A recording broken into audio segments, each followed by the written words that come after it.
Hello, everyone, and welcome back to X-Ranger. Before we begin, I thought it would be interesting if each of you could leave a comment indicating which part of the world you're joining us from. Also, don't forget to like and subscribe if you're enjoying the episodes. Now let's get comfortable, relax, and start our program. I've never shared this before, not fully anyway. Even after all these years, I still get chills thinking about it. I guess I kept it to myself for so long that talking about it feels weird now, but I need to get this off my chest. It was the summer of 1976. I was almost 13, that awkward age where you're not quite a kid anymore, but definitely not grown up. My family was staying at Wood Lake in these little rental cabins right at the edge of the water. The cabins weren't fancy, just basic wooden structures with the essentials, but to me, they were perfect. The lake stretched out like glass in the mornings, and the woods surrounding us seemed to go on forever. I was super into collecting bugs and butterflies that summer. I had this little net my dad had bought me, and a few jars with holes punched in the lids. My parents were pretty cool about letting me explore on my own, as long as I didn't go too far. I think they were just happy I wasn't glued to the TV like my brother. That day, God, I remember it like it was yesterday, was hot and sticky, the kind of summer heat that makes your clothes cling to you. I'd spent the morning helping my mom organize our stuff in the cabin, but by early afternoon, I was itching to get outside and add to my collection. I told my parents I was going butterfly hunting, and they just nodded, busy playing cards with my aunt and uncle. My cousins were swimming at the lake, but I'd had enough of that the day before. I grabbed my net, a couple of jars, and my little field guide to insects that I'd gotten for Christmas. The best spot I'd found was up a hill not far from our cabins. There was this field at the top that had tons of wildflowers, which meant lots of butterflies and interesting bugs. I'd been there a couple times already that week, so I knew the path well. I remember humming some song that was popular back then as I started up the dirt path. It wasn't a difficult climb, just steep enough to make me a bit out of breath. The trees provided nice shade, which was a relief from the heat. I was about halfway up when I first noticed the smell. It's hard to describe it right. Kind of musty, like rotting grass mixed with something animal-like. At first, I figured it was just a dead raccoon or something, not unusual in the woods. But it got stronger as I kept walking, and there was something different about it. Not like normal decay, more overpowering, almost suffocating. I remember wrinkling my nose and thinking about turning back, but I really wanted to check on this chrysalis I'd been watching for days. It was supposed to open soon, and I didn't want to miss it. So I pulled my t-shirt up over my nose and kept going. The path curved around some large boulders before it opened up to the field at the top. I was just rounding that curve, still focused on the ground watching for cool bugs, when the hair on the back of my neck stood up. You know that feeling when you suddenly realize you're not alone, that primal instinct? It hit me like a wave. I slowly looked up the path, and that's when I saw it. About 30 yards ahead of me stood something huge.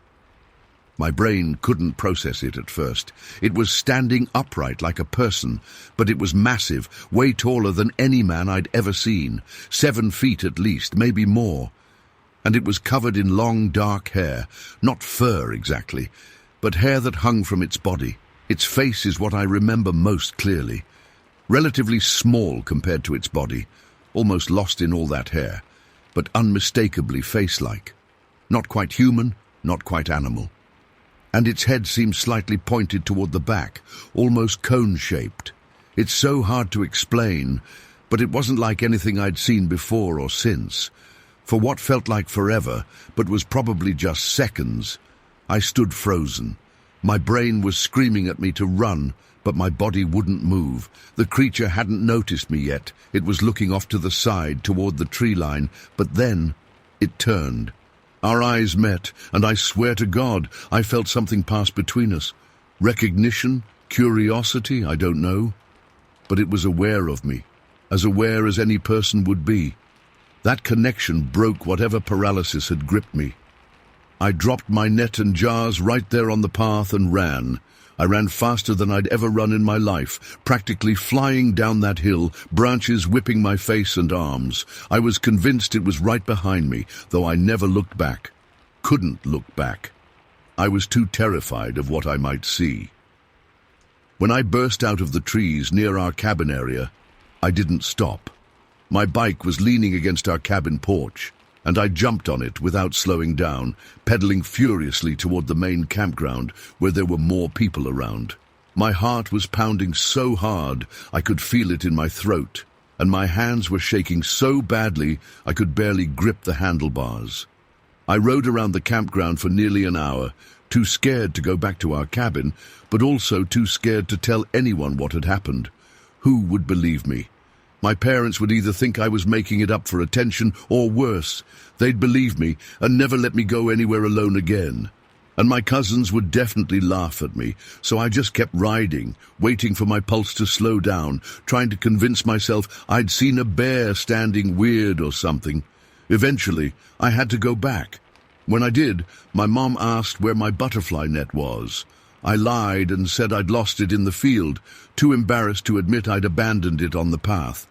My dad offered to go look for it with me the next day, but I quickly made up an excuse about not needing it anymore. No way was I going back up that hill. The rest of that vacation, I stayed close to the cabins or the main beach. I didn't venture beyond the edge of the field, even though my parents noticed and asked why I wasn't going exploring anymore. I just said I was more interested in swimming now. At night, every sound from the woods made me jerk awake, sure that the creature had followed me and was now watching our cabin. I tried to convince myself it had been my imagination or a trick of the light, but deep down, I knew what I'd seen was real. I just didn't have a name for it then. It wasn't until years later, when I was in high school and came across an article about Bigfoot sightings, that I realized what I might have encountered. The descriptions matched. The height, the hair, the slightly conical head. Reading those accounts brought it all rushing back, the fear, the smell, the way it had looked right at me. I thought that was the end of it. One terrifying encounter that would eventually fade to a weird childhood memory. But I was wrong. 4 years later, when I was 17, I went camping with my friend Jake on his father's farm in Sugar Creek. It was just the two of us, and we'd set up our tents at the edge of the woods, about a quarter-mile from the main farmhouse. Jake's dad had told us we could camp there, as long as we were careful with the campfire. It was my first overnight camping trip since Wood Lake, and honestly, I hadn't thought about the creature in months. We had a great day fishing and hiking, and by nightfall we were exhausted. After roasting hot dogs and marshmallows, we sat around the fire, telling stupid jokes and talking about college plans. It was a clear night with so many stars you could get lost looking at them. Perfect camping weather. Around midnight, the fire had died down to embers, and we decided to turn in. Jake had his own tent, and I had mine. I remember lying there, almost drifting off to sleep when I heard it, a howl that cut through the quiet night. It wasn't a dog or a coyote. I'd heard plenty of those growing up. This was different. It started low and rose to a pitch that made my skin crawl. It sounded almost human, but distorted somehow, like someone trying to mimic a wolf, but not quite getting it right. And it was close. Too close. "Jake," I called out, my voice barely above a whisper. "Did you hear that?" There was silence from his tent for a moment, then a muffled, "Hear what?" That howl. Just now." "Probably just a coyote," he said, but I could hear the unease in his voice. That wasn't a coyote. Another howl came, this one even closer, and I heard Jake's tent zip open. A few seconds later, he was at my tent entrance. "Move over," he said, trying to sound casual but failing. "My tent's got a leak." There was no rain that night, not a cloud in the sky, but I didn't call him out on it, just shifted over so he could crawl in beside me. We both lay there in silence, straining to hear any sound from outside. For a while, there was nothing, just normal night sounds, crickets, a distant owl. I was starting to think maybe I'd overreacted, that it really was just a coyote with a weird call, when we heard it. Footsteps. Heavy, deliberate footsteps circling our campsite. They didn't sound like an animal walking on four legs. These were bipedal, the unmistakable rhythm of something walking on 2 feet. And they were slow, methodical, like whatever it was taking its time, examining our camp. "What is that?" Jake whispered, no longer pretending he didn't hear anything. I couldn't answer. The memory of what I'd seen at Wood Lake came flooding back, paralyzing me with fear. The footsteps continued, sometimes coming closer to our tent, sometimes moving away toward the trees, but always circling back. Jake wanted to shine a flashlight outside, but I grabbed his arm, stopping him. Some instinct told me that would be a terrible idea, that acknowledging whatever was out there might provoke it. So we just lay there, barely breathing, as the footsteps continued their circuit around our camp. Hours passed like this. Neither of us slept. Neither of us spoke. We just listened to those footsteps and waited for dawn. When the first light of morning finally came, the footsteps had stopped. We waited another half hour before cautiously unzipping the tent and peering out. The campsite looked normal. No sign of anything unusual. But when we examined the ground around our tents, we found them. Footprints, large, human-like footprints that were much too big to belong to a person. Jake tried to explain them away, said it must have been a bear walking funny or something, but his voice shook as he said it.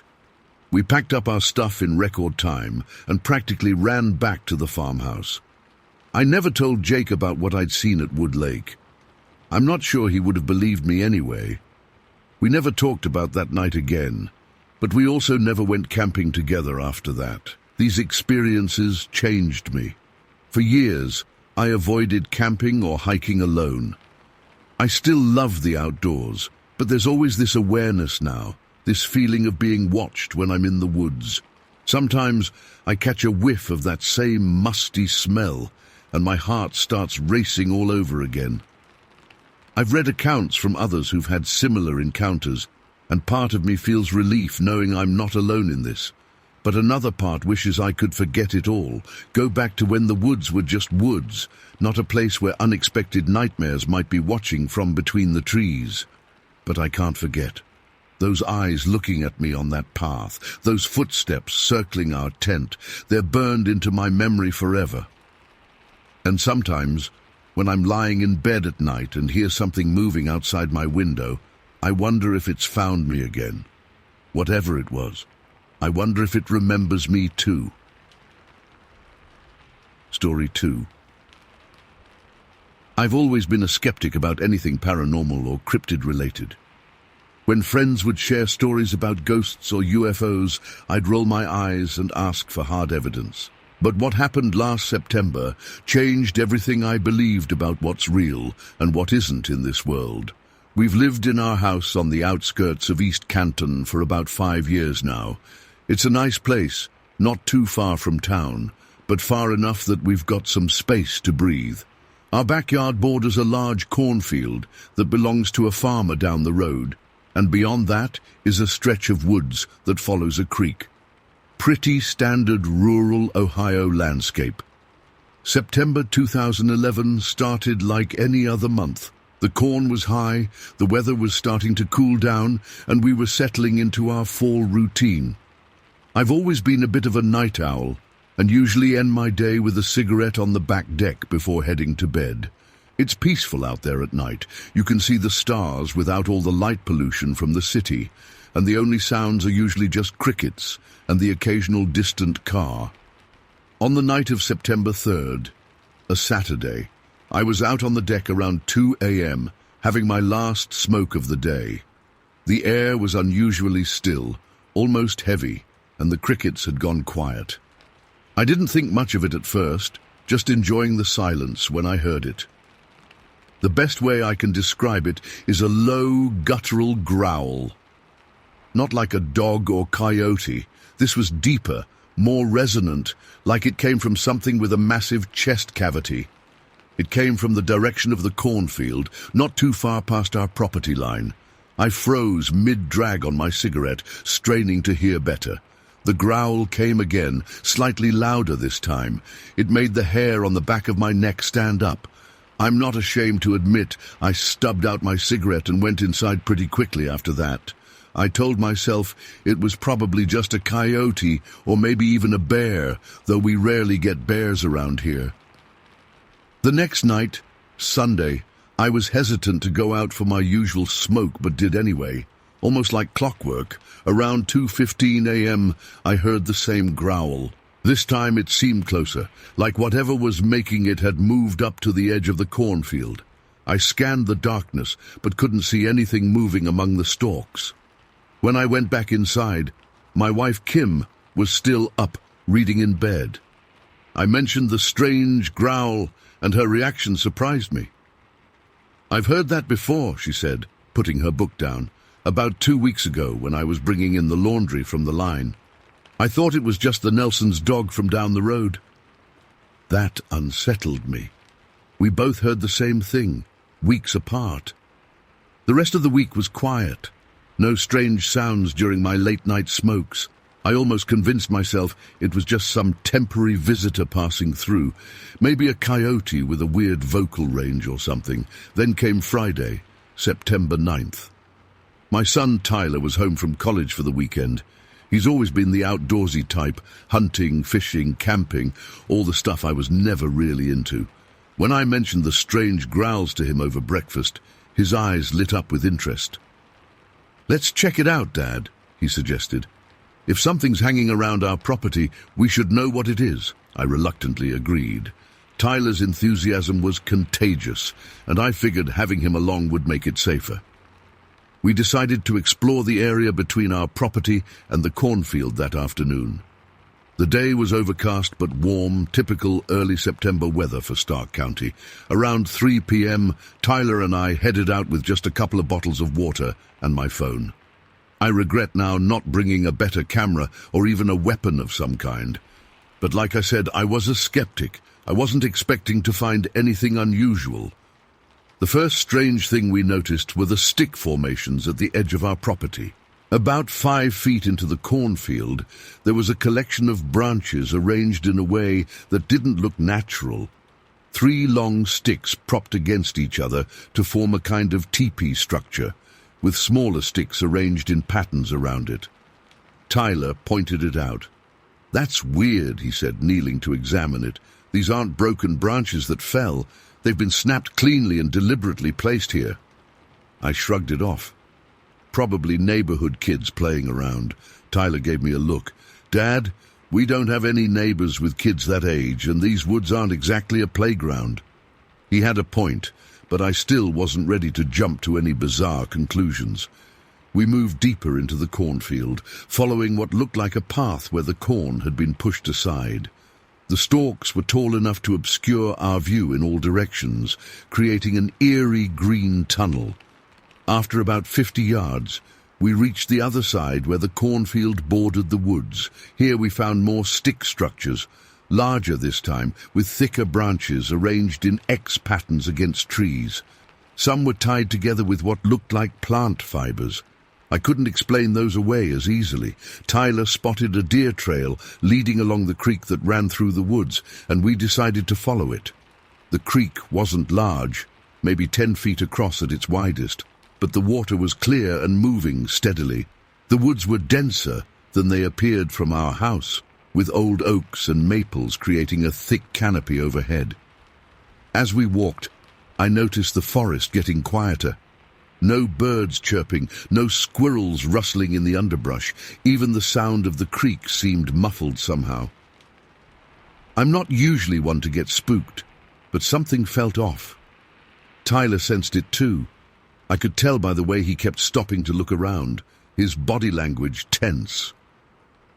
"Maybe we should head back," I suggested, checking my phone. No signal, of course. "Just a little further," Tyler insisted. "I want to see what's on the other side of that ridge." About half a mile from our property, the deer trail led to a small clearing beside the creek. The clearing was roughly circular, about 30 feet across, and oddly devoid of underbrush, like something had deliberately kept it clear. Around the perimeter were more stick structures, these more elaborate than the ones we'd seen earlier. In the center was what looked like a bed of flattened grass and ferns. Tyler crouched down to examine it. "This is fresh," he said quietly. "Whatever made this was here recently." My stomach tightened. I was starting to regret our little expedition. "Tyler, I think we should—" That's when we heard the crack of a branch breaking somewhere in the woods across the clearing. We both froze, eyes scanning the trees. Another crack, closer this time. "Don't move," Tyler whispered, slowly standing up. And then we saw it. About 100 feet away, partially obscured by a large oak tree, was a figure. At first, my brain tried to process it as a person, maybe a hunter or hiker. But as my eyes adjusted and really took in what I was seeing, I realized this was no human. The creature was massive, easily 7.5 feet tall, maybe more. Its body was covered in thick, matted hair, a dark reddish-brown color like old rust. The build was powerfully muscular, especially through the chest and shoulders, but the most disturbing aspect was how human-like it appeared, despite its obvious differences. The face was partially hidden by hair, but was unmistakably reminiscent of a human face, just wrong somehow. Its proportions were off, with a heavy brow ridge and no visible neck. The arms were incredibly long, hanging down past its knees, ending in massive hands. It was standing absolutely still, except for a slow, swaying motion of its upper body, shifting its weight from one leg to the other, and it was watching us. I could feel its gaze boring into me, intelligent and calculating. Tyler and I stood frozen, neither of us daring to speak or move. My heart was hammering so hard, I was sure the creature could hear it. Time seemed to stretch out forever as we stared at each other across the clearing. What struck me most wasn't just the creature's size or appearance, but the overwhelming sense of presence it had. This wasn't just some animal. There was something deeply unsettling about the way it observed us, like it was assessing us, making decisions. After what felt like an eternity, but was probably only 30 seconds, Tyler very slowly reached out and gripped my arm. "Dad," he whispered, barely audible, "we're going to turn around and walk away. Don't run. Just walk steadily back the way we came." I nodded minutely, unable to form words. With agonizing slowness, we both turned and began walking back along the deer trail. Every step felt like it took hours, my legs wooden and unresponsive from fear. I expected at any moment to hear crashing footsteps behind us, to feel massive hands grabbing at my shoulders, but nothing happened. We maintained our steady pace all the way through the woods and back to the cornfield. I didn't dare look back, but Tyler did once. "It's not following us," he said quietly, "but it's still watching." The walk back through the cornfield felt endless. The rustling of the cornstalks around us made me jump repeatedly, imagining the creature circling around to cut us off. By the time we emerged into our backyard, I was drenched in sweat despite the cool afternoon. As we crossed the lawn toward our house, we heard it, two loud, distinct knocks, like someone hitting a tree trunk with a baseball bat. Knock, knock. The sound echoed from the woods we'd just left. Tyler and I both stopped and turned toward the sound. Then came a third knock from a different direction, further along the tree line. They were communicating. We hurried inside and locked the door. I remember sitting at the kitchen table, hands shaking so badly I could barely hold my glass of water. Tyler was pale, but remarkably composed. "That was a Bigfoot, Dad," he said simply. "I've never believed in them before, but that's exactly what we just saw. I couldn't argue.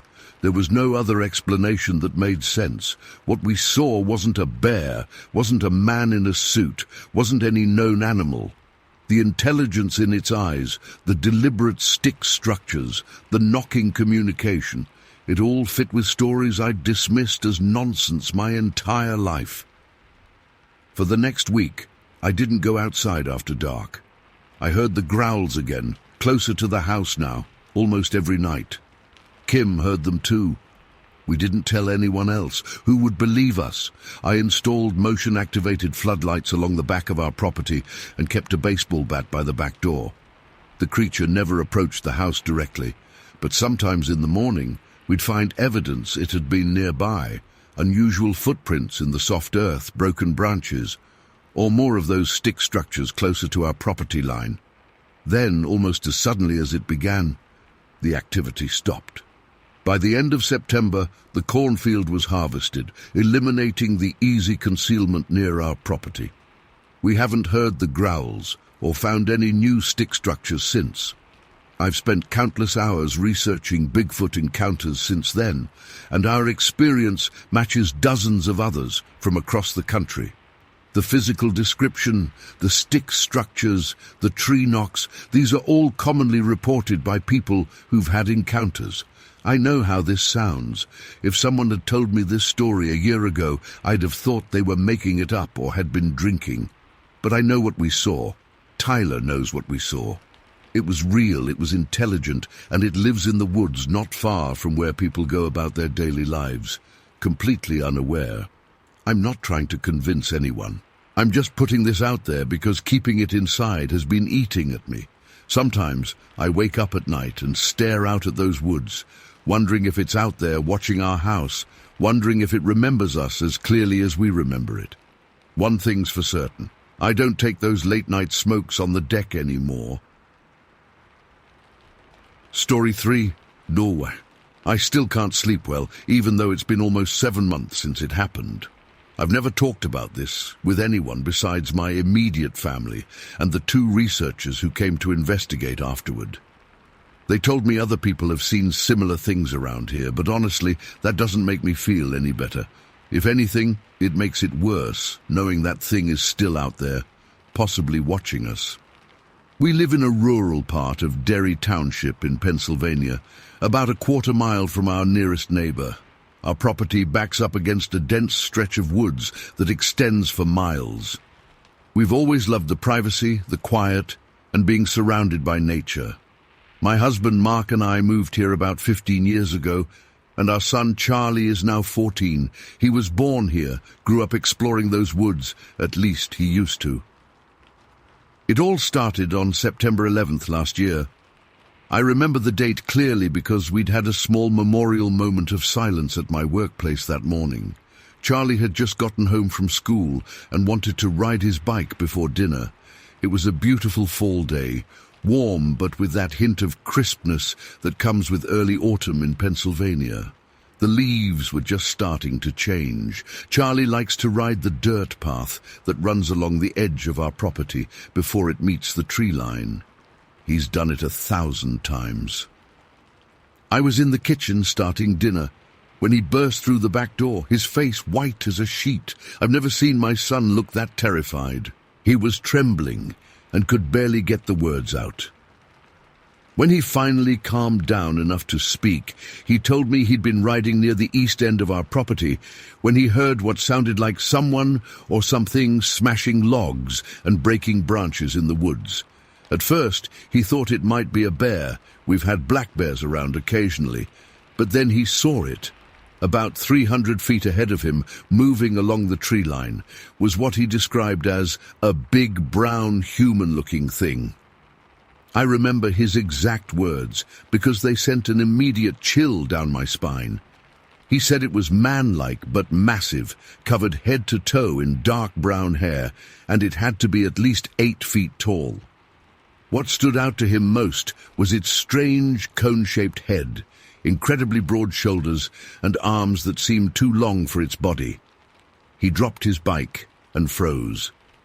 The creature was moving in a stooped position, but Charlie said it took these enormous strides that no human could match. When it disappeared deeper into the woods, Charlie grabbed his bike and raced home. Mark got home about 30 minutes later, and Charlie immediately told him what he'd seen. I could tell Mark didn't fully believe him, but was concerned by how genuinely scared our son was. To humor him, and honestly, to calm Charlie down, Mark took a flashlight and walked with Charlie back to where he'd seen the creature. They searched around but found nothing. No footprints, no broken branches, nothing unusual at all. That night, Charlie insisted on sleeping with his bedroom door closed and locked, something he'd never done before. Mark told me privately that he thought Charlie had probably just seen a bear standing on its hind legs, which can look surprisingly human-like from a distance. I wanted to believe that explanation, but something about Charlie's description and the raw fear in his eyes made me uneasy. For the next couple weeks, Charlie refused to ride his bike near the woods. He stayed close to the house, and I noticed he kept looking toward the tree line whenever he was outside. Mark and I tried to get life back to normal, but I could tell Charlie was still shaken. Then came September 27th. That day is burned into my memory. I had to run into town for some groceries around 4:30 in the afternoon. Mark was home working in his office, and Charlie was doing homework in his room. I got in my car and started down our long gravel driveway that winds through a small meadow before connecting to the main road. I was on the phone with Mark. I'd forgotten my shopping list and was asking him what we needed. I was driving slowly, maybe 15 mi, when I heard the sound of tree limbs breaking off to my right, where there's a small clearing before the dense woods begin. I slowed down even more, thinking it was probably a deer about to cross in front of me. We see them all the time, and I didn't want to hit one. I said to Mark, "Hold on, I think there's a deer about to cross the drive." What stepped out wasn't a deer. My brain couldn't process what I was seeing at first. From the edge of the woods emerged this thing. It was exactly as Charlie had described, but seeing it with my own eyes was so much more terrifying than I could have imagined. It stood fully upright, at least 8 feet tall, with massive shoulders that must have been twice as wide as my husband's. Its entire body was covered in long, shaggy brown hair, not fur exactly, but hair that hung from its body in strands about 10-12 inches long. The face was partly obscured by the hair, but I could make out dark eyes set deep under a heavy brow ridge, and those arms, they hung down almost to its knees. I stopped the car completely. I couldn't speak. I couldn't even breathe. Mark was saying something on the phone, but his voice sounded a million miles away. The creature didn't look directly at me. It seemed to be moving with purpose, walking in a slightly hunched posture across the open field. It was about 45 yards away from my car. The way it moved was so unnatural, fluid but wrong somehow, taking these enormous strides that no human could match. I managed to whisper into the phone, "Mark, it's here. Charlie was right. It's real." Mark started asking questions, but I couldn't answer. I was transfixed. The creature reached the barbed wire fence that separates our property from the neighboring field. Our fence is 44 inches high. I know because Mark just replaced it last summer. This thing, this impossible thing, simply stepped over the fence without breaking stride, like it was stepping over a small log. It never slowed down, never seemed to notice or care about the barrier. Then it disappeared into the woods on the other side. I sat there for I don't know how long, my hands gripping the steering wheel so hard my knuckles were white. Finally, Mark's increasingly panicked voice from the phone broke through my shock.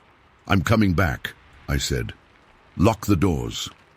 I turned the car around and sped back to the house. My hands were shaking so badly I could barely control the steering wheel. When I got back, Mark was standing on the porch looking worried. Charlie was right behind him, and I could see the knowing look in his eyes.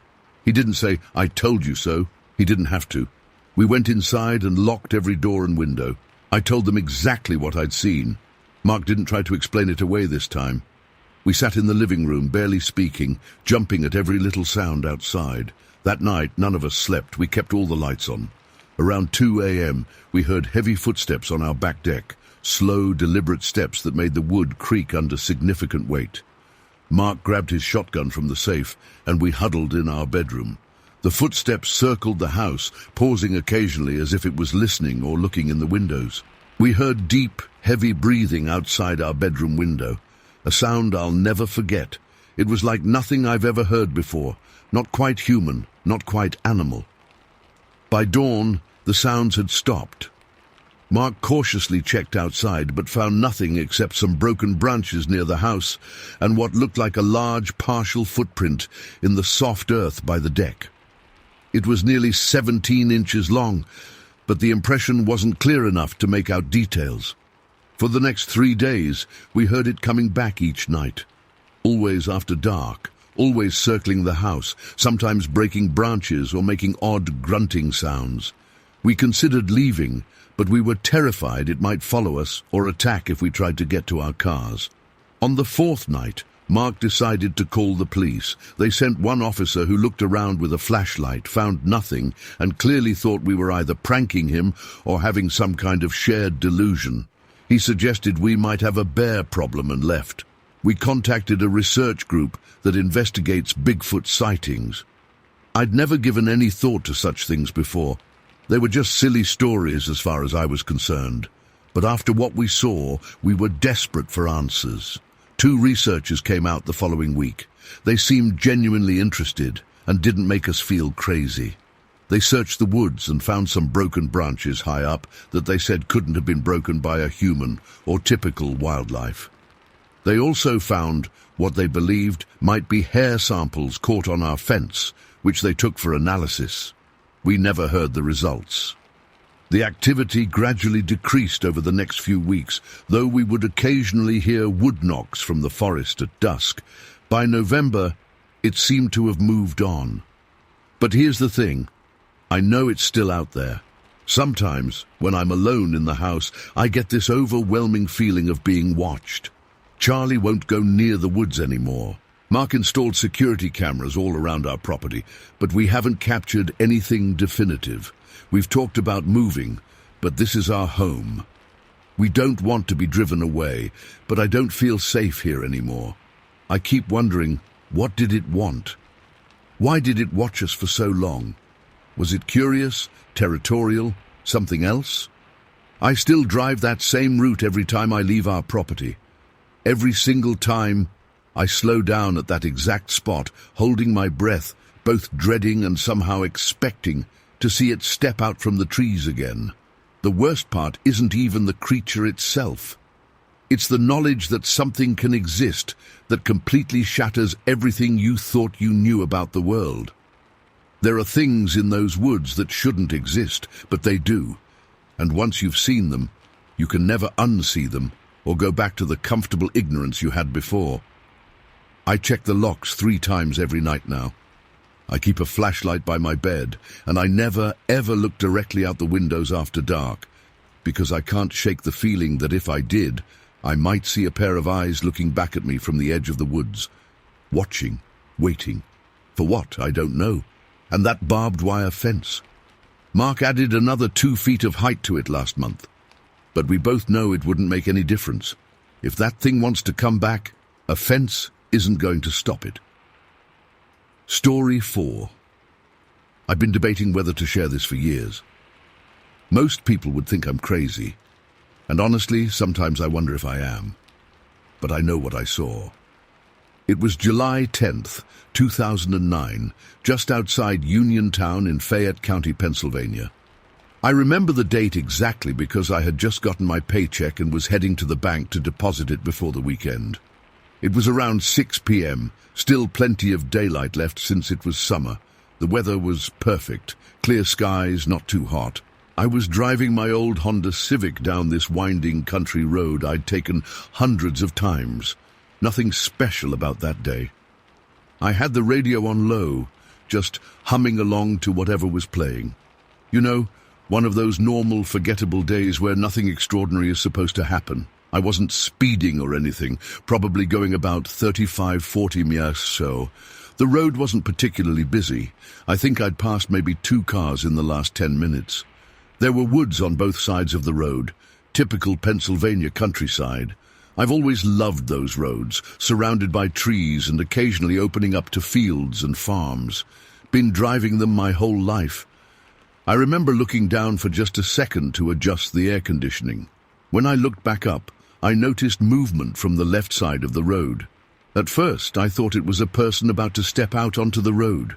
My brain registered pedestrian, and I instinctively hit the brakes and swerved to the right to avoid hitting them. But as my car slowed, I got a better look. And that's when I realized whatever was crossing the road wasn't human. My first thought was bear.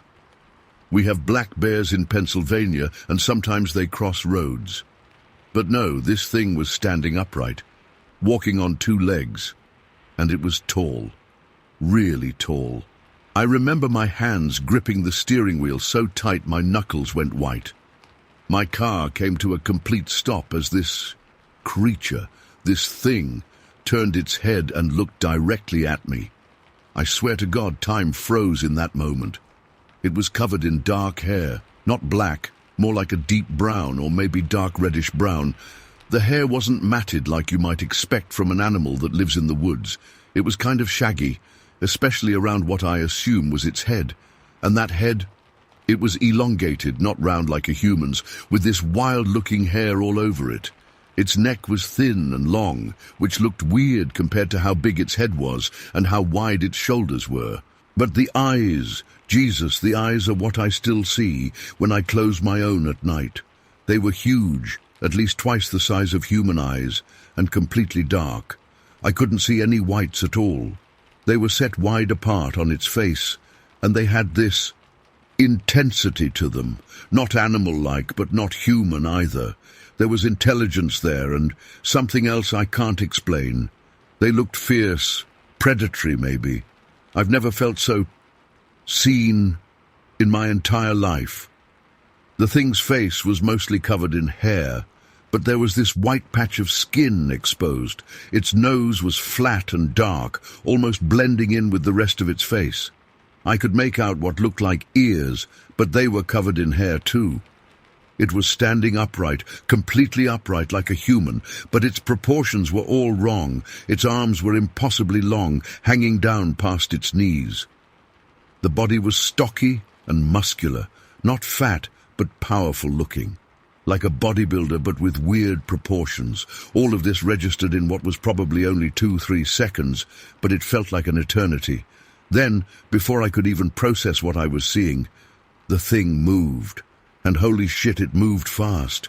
It leaped, and I mean leaped, across the road. I felt my car rock slightly, and in my rear-view mirror, I saw it jump right over the trunk of my car. In one bound, it cleared my entire vehicle. I remember hearing a scratching sound like nails or claws dragging across metal. My heart was pounding so hard I could feel it in my throat. I twisted around in my seat, trying to see where it went. When I looked to my right, I saw it running down a side road about 75 yards away. Its gait was strange, not quite like a human running, more fluid, more powerful. It disappeared into the tree line within seconds. I sat there in my idling car, in the middle of that empty road for I don't know how long. 5 minutes, 10. My brain couldn't process what I'd just seen. A part of me wanted to drive away as fast as possible, but another part was frozen in shock. When I finally calmed down enough to drive, I went straight home. I didn't go to the bank. I didn't call anyone. I just needed to be somewhere safe, somewhere normal. As I pulled into my driveway, I remembered the scratching sound. I got out and checked my car. There they were, 4 long scratches across my trunk that hadn't been there before. They weren't deep enough to cut through the paint entirely, but they were definitely fresh. 4 parallel lines, about 8 inches long, spaced about an inch apart, like something had dragged its fingers or claws across my car as it jumped. That night, I couldn't sleep. I kept replaying those few seconds over and over in my head. I tried to rationalize it. Maybe it was a bear with mange. Maybe it was some guy in a costume playing a prank. Maybe I was just tired and my mind was playing tricks on me. But none of those explanations felt right. The way it moved, the intelligence in those eyes. This was something else. The next day, I drove back to that spot. I don't know what I expected to find. Footprints? Hair? Some evidence that what I saw was real? But there was nothing, just an ordinary stretch of road with woods on either side. I debated reporting it. But who would I even call? The police? "Hello, officer. I'd like to report a Bigfoot sighting." I'd sound insane. Eventually, I told my sister, who just gave me this look like I'd lost my mind. After that, I decided to keep it to myself.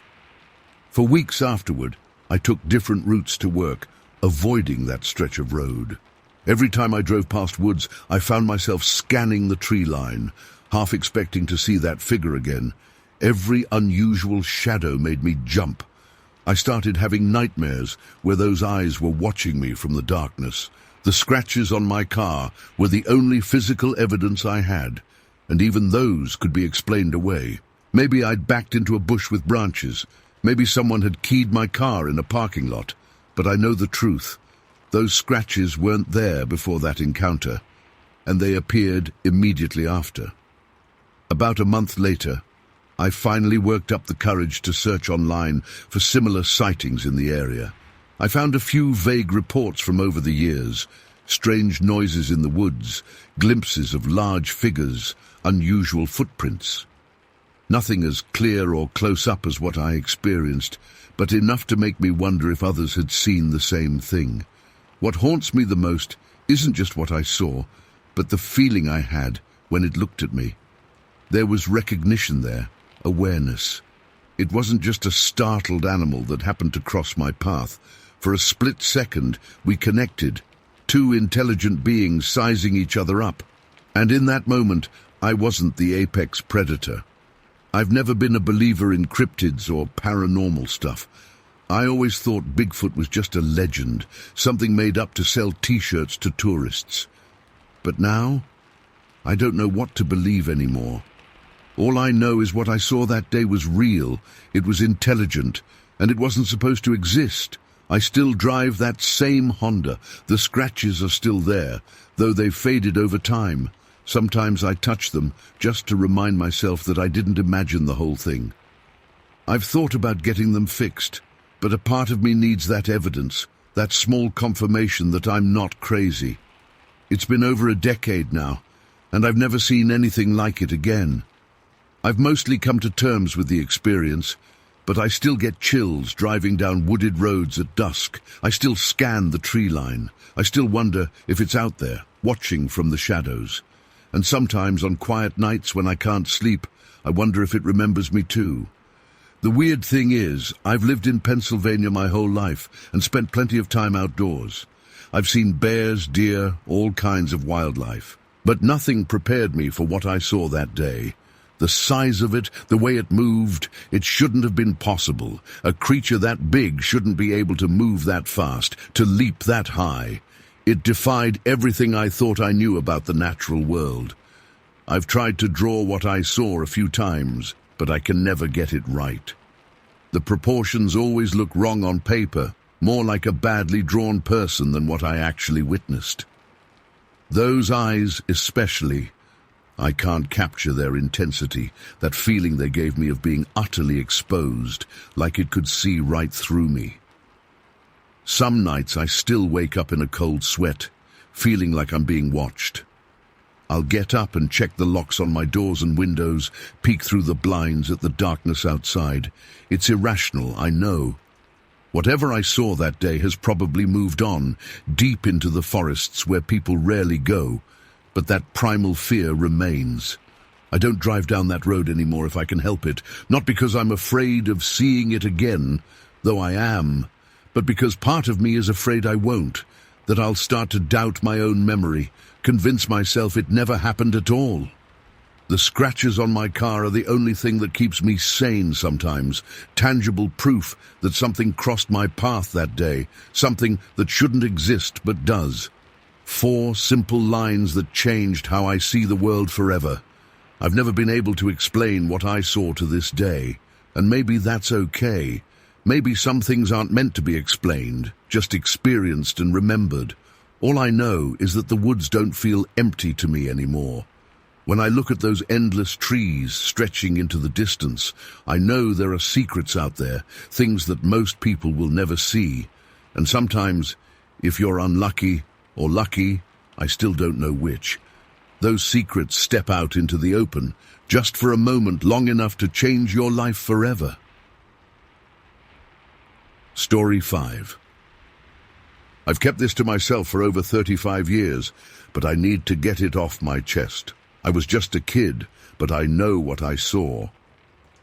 It happened on a Sunday afternoon in February 1988, February 14th, Valentine's Day to be exact.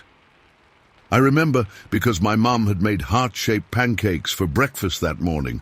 I was 10 years old and in Cub Scouts at the time. We lived in this small house on the outskirts of Lagonia, Pennsylvania, right near Chestnut Ridge. If you're not familiar with the area, it's pretty rural, lots of woods and hills. Our backyard basically faded into a dense forest that stretched for miles. My parents always warned me not to wander too far, but like any kid with woods behind their house, I had my secret spots and trails. That afternoon was unusually warm for February in Pennsylvania, maybe high 40s or low 50s. The snow had mostly melted, leaving the ground soggy and muddy. My dad was watching some basketball game, and Mum was working on a sewing project. I was bored out of my mind, so I decided to head out to the woods to my fort, really just a fallen tree and some branches I'd arranged into a crude shelter about a quarter mile into the forest. I remember wearing my blue Cub Scout sweatshirt, jeans, and these rubber boots my mum insisted I wear because of all the mud. I had my Swiss Army knife my grandpa had given me for Christmas, which I wasn't supposed to take out of the house, but I always did anyway. I also brought along my backpack with some snacks and a canteen of water. The woods were quiet that day. Usually you'd hear all sorts of birds and small animals rustling around, but everything seemed still. I didn't think much of it at the time. I was just a kid excited to have some adventure on my own. The ground was super muddy, and my boots kept making this gross sucking sound with every step. I made it to my fort and spent some time reinforcing it with new branches that had fallen during the winter. After about an hour, I got restless and decided to explore a bit further into the woods than I usually went. There was this small creek about 200 yards past my fort that I sometimes visited to look for salamanders, though it was too cold for them to be out. I was crouched by the creek, poking around with a stick, when I got this weird feeling. You know that sensation when you suddenly realize you're being watched. The hair on the back of my neck stood up, and I felt this heaviness in the air. I thought maybe it was a deer. We saw them all the time around our house. When I looked up and across the creek, I froze. About 150 feet away, partially hidden behind a large oak tree, was something. At first, my brain tried to make sense of it. Was it a man, a bear standing up? But it wasn't either of those things. It was tall, way taller than my dad, who was 6'2", maybe 7 or 8 feet high. It had dark brown hair covering its entire body. Not like fur exactly, but more like really long human hair, shaggy and matted in places. The color wasn't uniform, darker on top and lighter brown on its limbs. The thing that really struck me was its proportions. Its arms were impossibly long, hanging well below its knees. I remember thinking they looked like monkey arms, but much bigger. Its shoulders were broad and hunched forward slightly. I couldn't make out its face clearly from that distance, but I could tell it had a flat, wide face, almost like it was squashed. There was no snout like a bear would have. And its eyes. Even from that distance, I could tell they were looking right at me. They reflected the light differently than an animal's would. I was completely frozen. I didn't scream or run, I just stayed crouched by that creek, my heart pounding so hard I could hear it in my ears. The creature and I just stared at each other for what felt like forever, but was probably less than a minute. Then it moved. It didn't charge or make any threatening gestures. It just slowly turned and walked deeper into the forest on two legs. Its gait was fluid but odd, kind of a smooth rocking motion, not jerky like a person trying to walk through uneven terrain. It disappeared into the trees, and I could hear branches snapping for a few more seconds before everything went silent again. That's when I noticed the smell. It hit me all at once. This overwhelming stench like a wet dog that had rolled in something dead, but much stronger. It made my eyes water. I had a dog at home, and when he'd get wet he'd smell bad, but this was 100 times worse. The smell hung in the air even after the creature was gone. Once I regained my ability to move, curiosity somehow overcame my fear. I know that sounds crazy, but when you're a kid, you sometimes don't process danger the same way an adult would. Plus, I was in Cub Scouts. We were taught to be brave and explore. So I carefully crossed the creek, stepping on some rocks to avoid getting my boots completely soaked. The ground on the other side was softer and muddier than where I had been. As I approached the spot where the creature had stood, I saw them. Footprints. But not like any footprints I'd ever seen before. They were huge, easily 15 inches long, and they only had 4 toes. 4 distinct, massive toes pressed deep into the mud. They weren't like bear tracks or deer tracks or human footprints. The impression was deep, which told me whatever made them was heavy. I followed the tracks for about 20 feet before they disappeared into a rockier part of the forest floor. By then, I was starting to come to my senses, and the fear was catching up to me. I turned and ran all the way home, not stopping once, my heart racing the entire time. When I burst through the back door, I was out of breath and covered in mud. My mom was immediately concerned and then annoyed about the mud I was tracking in. Between gasps for air, I tried to tell them what I'd seen.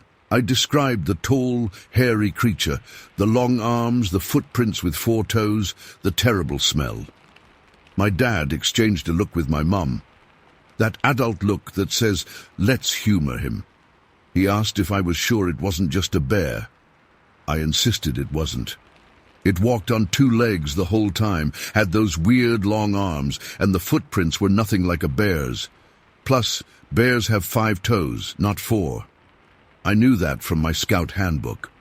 Mom suggested it was probably just some guy in the woods, maybe a hunter wearing a ghillie suit or something, but I knew it wasn't a person.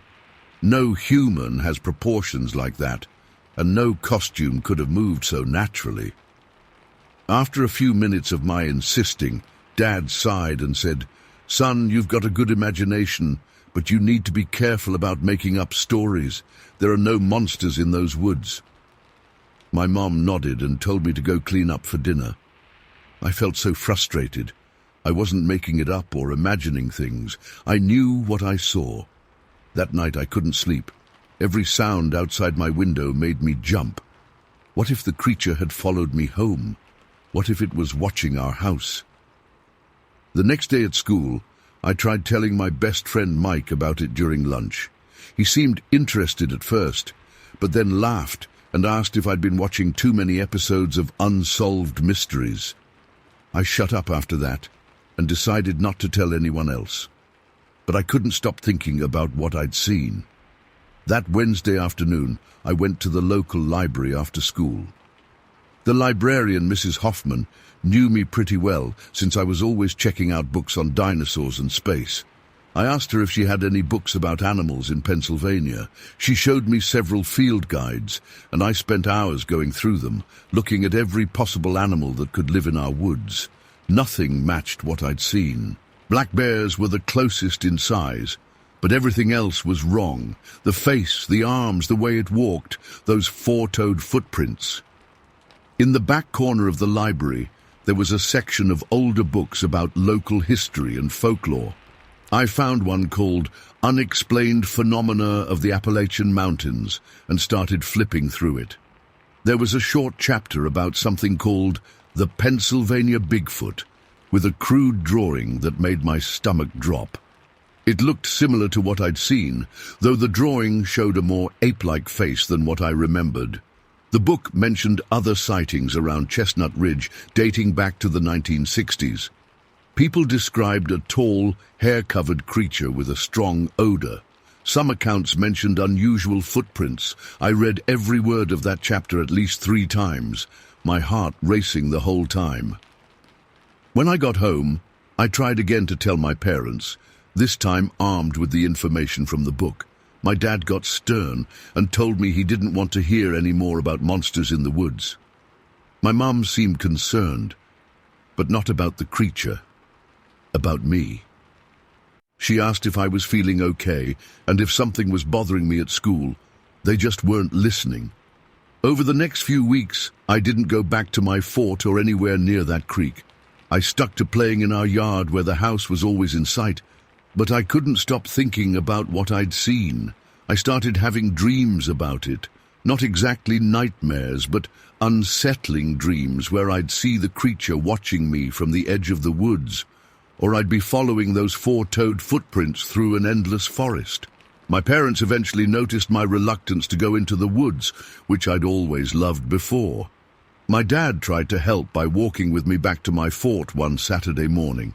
He kept pointing out normal forest things, deer tracks, a robin's nest, the marks where a woodpecker had been drilling. I think he was trying to show me there was nothing to be afraid of, but all I could think about was what might be watching us from deeper in the trees.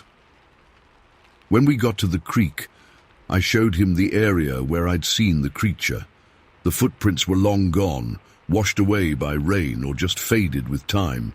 Dad put his hand on my shoulder and said, "See? Just regular woods with regular animals." I nodded, but I didn't believe him. As spring came, I gradually started going back into the woods, but never alone and never as far as the creek. I'd bring Mike or other friends from school, safety in numbers. I never saw the creature again, but sometimes, when the wind was just right, I'd catch a whiff of that same horrible smell, and my heart would start racing. I'm 45 now with kids of my own. We don't live near Lagonia anymore. I moved away for college and never went back except to visit my parents before they sold the house and retired to Florida. My kids love camping and hiking, and I take them often, but there's always this awareness I carry with me in the woods, an extra sense that most people don't seem to have. I've read about Bigfoot sightings over the years, watched the TV shows, followed the online forums.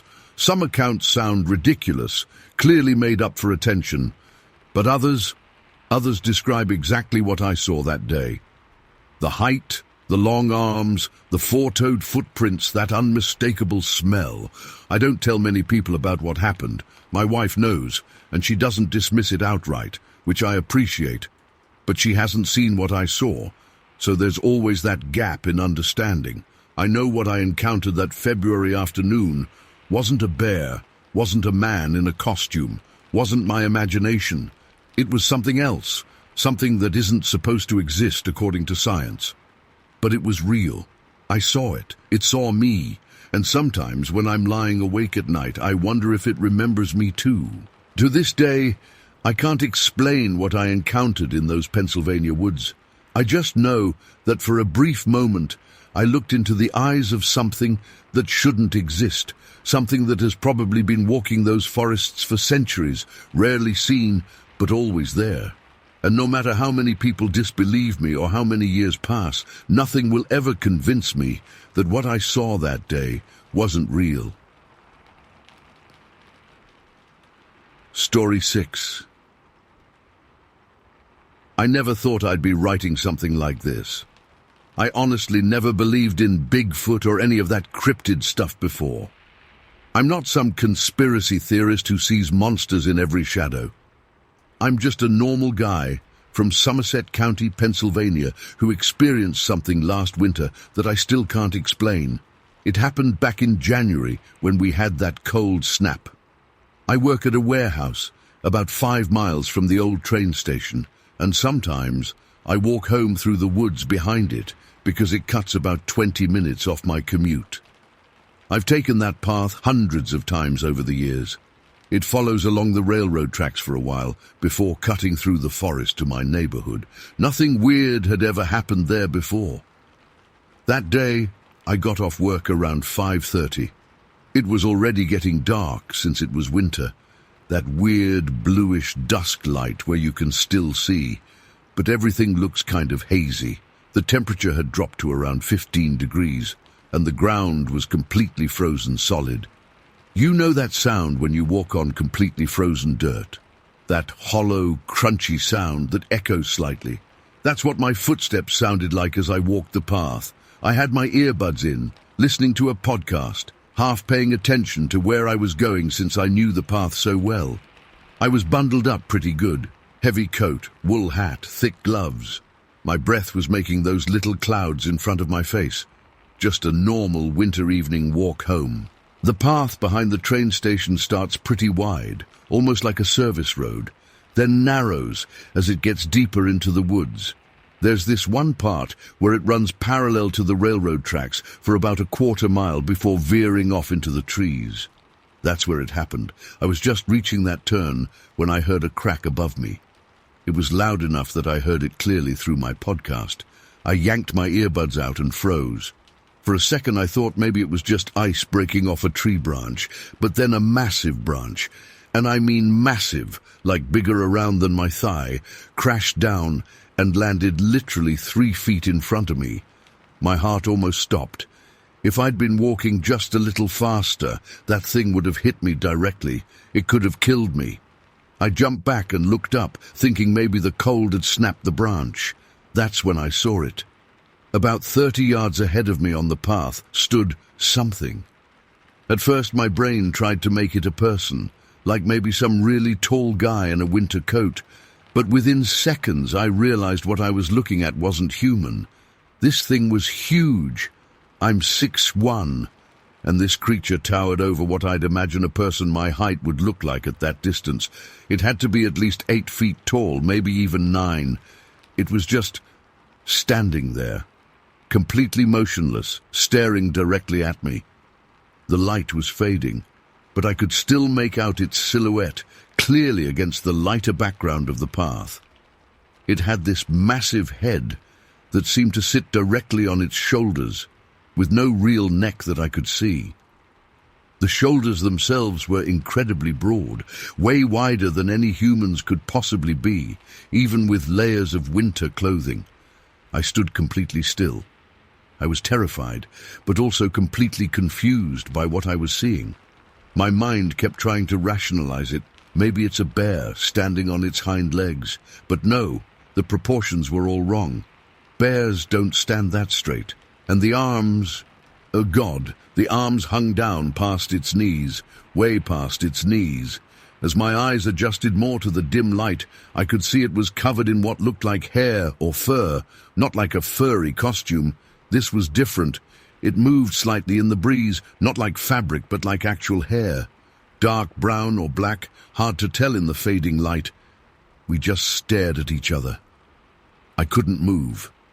My legs felt like they were frozen to the ground.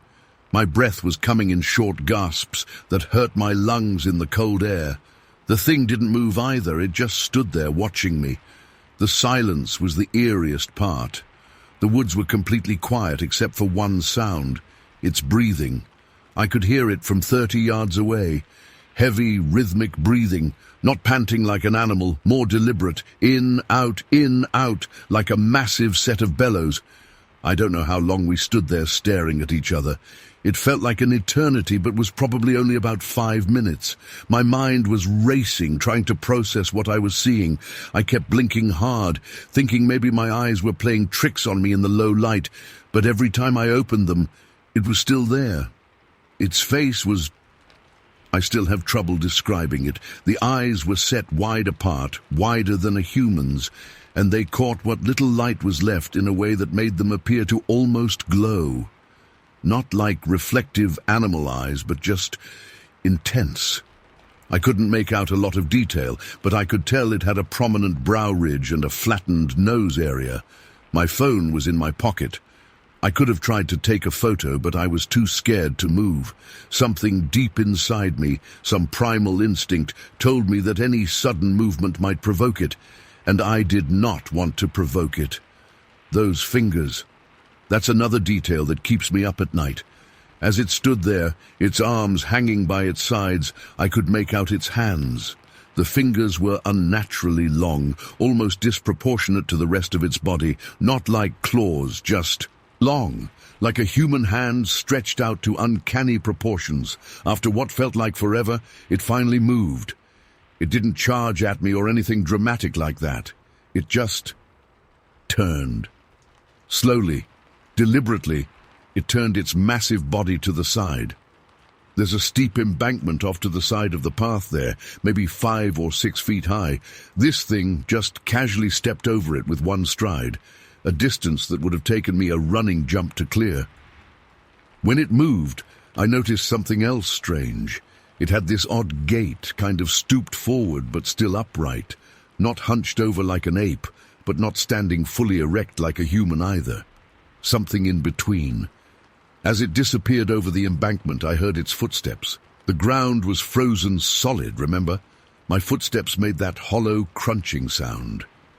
But its steps, they were heavy. Boom, boom, boom.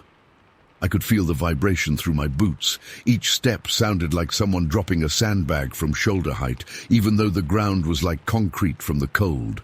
I stayed completely still for another minute or two after I couldn't see it anymore. I was afraid it might come back. My heart was pounding so hard I could hear my pulse in my ears. My mouth had gone completely dry. I remember licking my lips and tasting salt from the sweat that had beaded up above my upper lip, despite the freezing temperature. When I finally got the courage to move, I didn't continue down the path. No way in hell. I turned around and walked, no, I practically ran, back toward the train station. I pulled out my phone and called my girlfriend to come pick me up. My hands were shaking so bad I could barely dial. When she asked what was wrong, I couldn't even explain it. I just told her I needed a ride. I waited at the train station parking lot, constantly looking over my shoulder, jumping at every sound. When she pulled up, I got in the car so fast I nearly hit my head on the doorframe. She kept asking me what happened, but I couldn't tell her. Not then. I was afraid she'd think I was crazy or drunk or high or something. It took me 3 days before I finally told her what I saw. She was skeptical, of course. I would be too if someone told me this story. But she knows me, knows I'm not the type to make up stories or exaggerate. I don't even watch horror movies because I don't like being scared. But this was real. I've tried researching what I saw. I've spent countless nights Googling Bigfoot sightings, Somerset County, and reading about other encounters. Some of them describe similar things: the height, the broad shoulders, the long arms. It makes me feel slightly less crazy knowing other people have seen something similar, but it also freaks me out more because it means this thing might really be out there. I haven't taken that path home since. I drive to work now, even though gas prices are ridiculous. Sometimes I think about going back there during the day with other people to look for evidence, footprints or hair or something. But then I remember those eyes, that breathing, and I can't make myself do it. I know how this sounds. If I hadn't seen it with my own eyes, I wouldn't believe it either. But something was in those woods that evening. Something big, something that doesn't match any animal I know of. And it was intelligent enough to throw that branch, either as a warning or as an attempt to hurt me. I don't know which is scarier. The weirdest part is that I don't feel like it was being aggressive. It could have charged me, but it didn't. It just observed me, like it was as curious about me as I was terrified of it. That branch could have been a coincidence, I guess, though the timing seems too perfect for that. I've told a few close friends, and I get the same reaction from all of them. Either they think I'm joking, or they get this uncomfortable look and change the subject. I don't blame them. I'd probably do the same. I drove past the train station yesterday and found myself staring at the tree line, wondering if it was still out there. wondering if it lives in those woods or if it was just passing through, wondering if anyone else has seen it.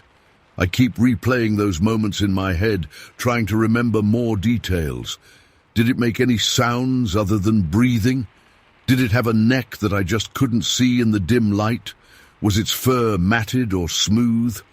I try to picture it clearly, but the memory is both vivid and hazy at the same time, like a dream that felt real but starts to fade when you wake up. But it wasn't a dream. The weirdest part is that despite how terrifying it was, I'm almost tempted to go back.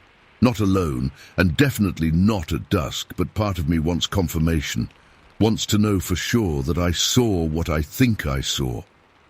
The rational part of my brain still tries to explain it away. Maybe it was a bear. Maybe it was some kind of weird light and shadow effect. Maybe I was more tired than I realized after my shift. But then I remember those eyes, the way they stared right at me, the intelligence behind them, the breathing, so loud I could hear it from 30 yards away, the way it stepped over that embankment like it was nothing, the heavy footsteps that I could feel through the frozen ground. No, I know what I saw. I just don't know what it was. And I don't know if I'll ever have an explanation. All I know is that the woods behind the Somerset County train station aren't just home to deer and raccoons and the occasional fox. There's something else out there. Something big. Something that, until that January evening, I would have told you couldn't possibly exist. I've lived in Pennsylvania my whole life and spent plenty of time in the woods. I've seen bears, coyotes, all kinds of wildlife. This wasn't that. This was something else entirely, something that shouldn't exist but does. I don't expect everyone to believe me. I probably wouldn't believe me either, but I know what I saw, and I'll never forget it as long as I live. Those few minutes changed how I see the world, changed how I see the woods I've walked through my entire life without a second thought. So if you're ever in Somerset County and you're thinking about taking that shortcut behind the train station as it's getting dark, maybe reconsider. Take the long way home, because something is in those woods, something big, something watching, and I don't know if everyone who encounters it will be lucky enough to just have a staring contest like I did.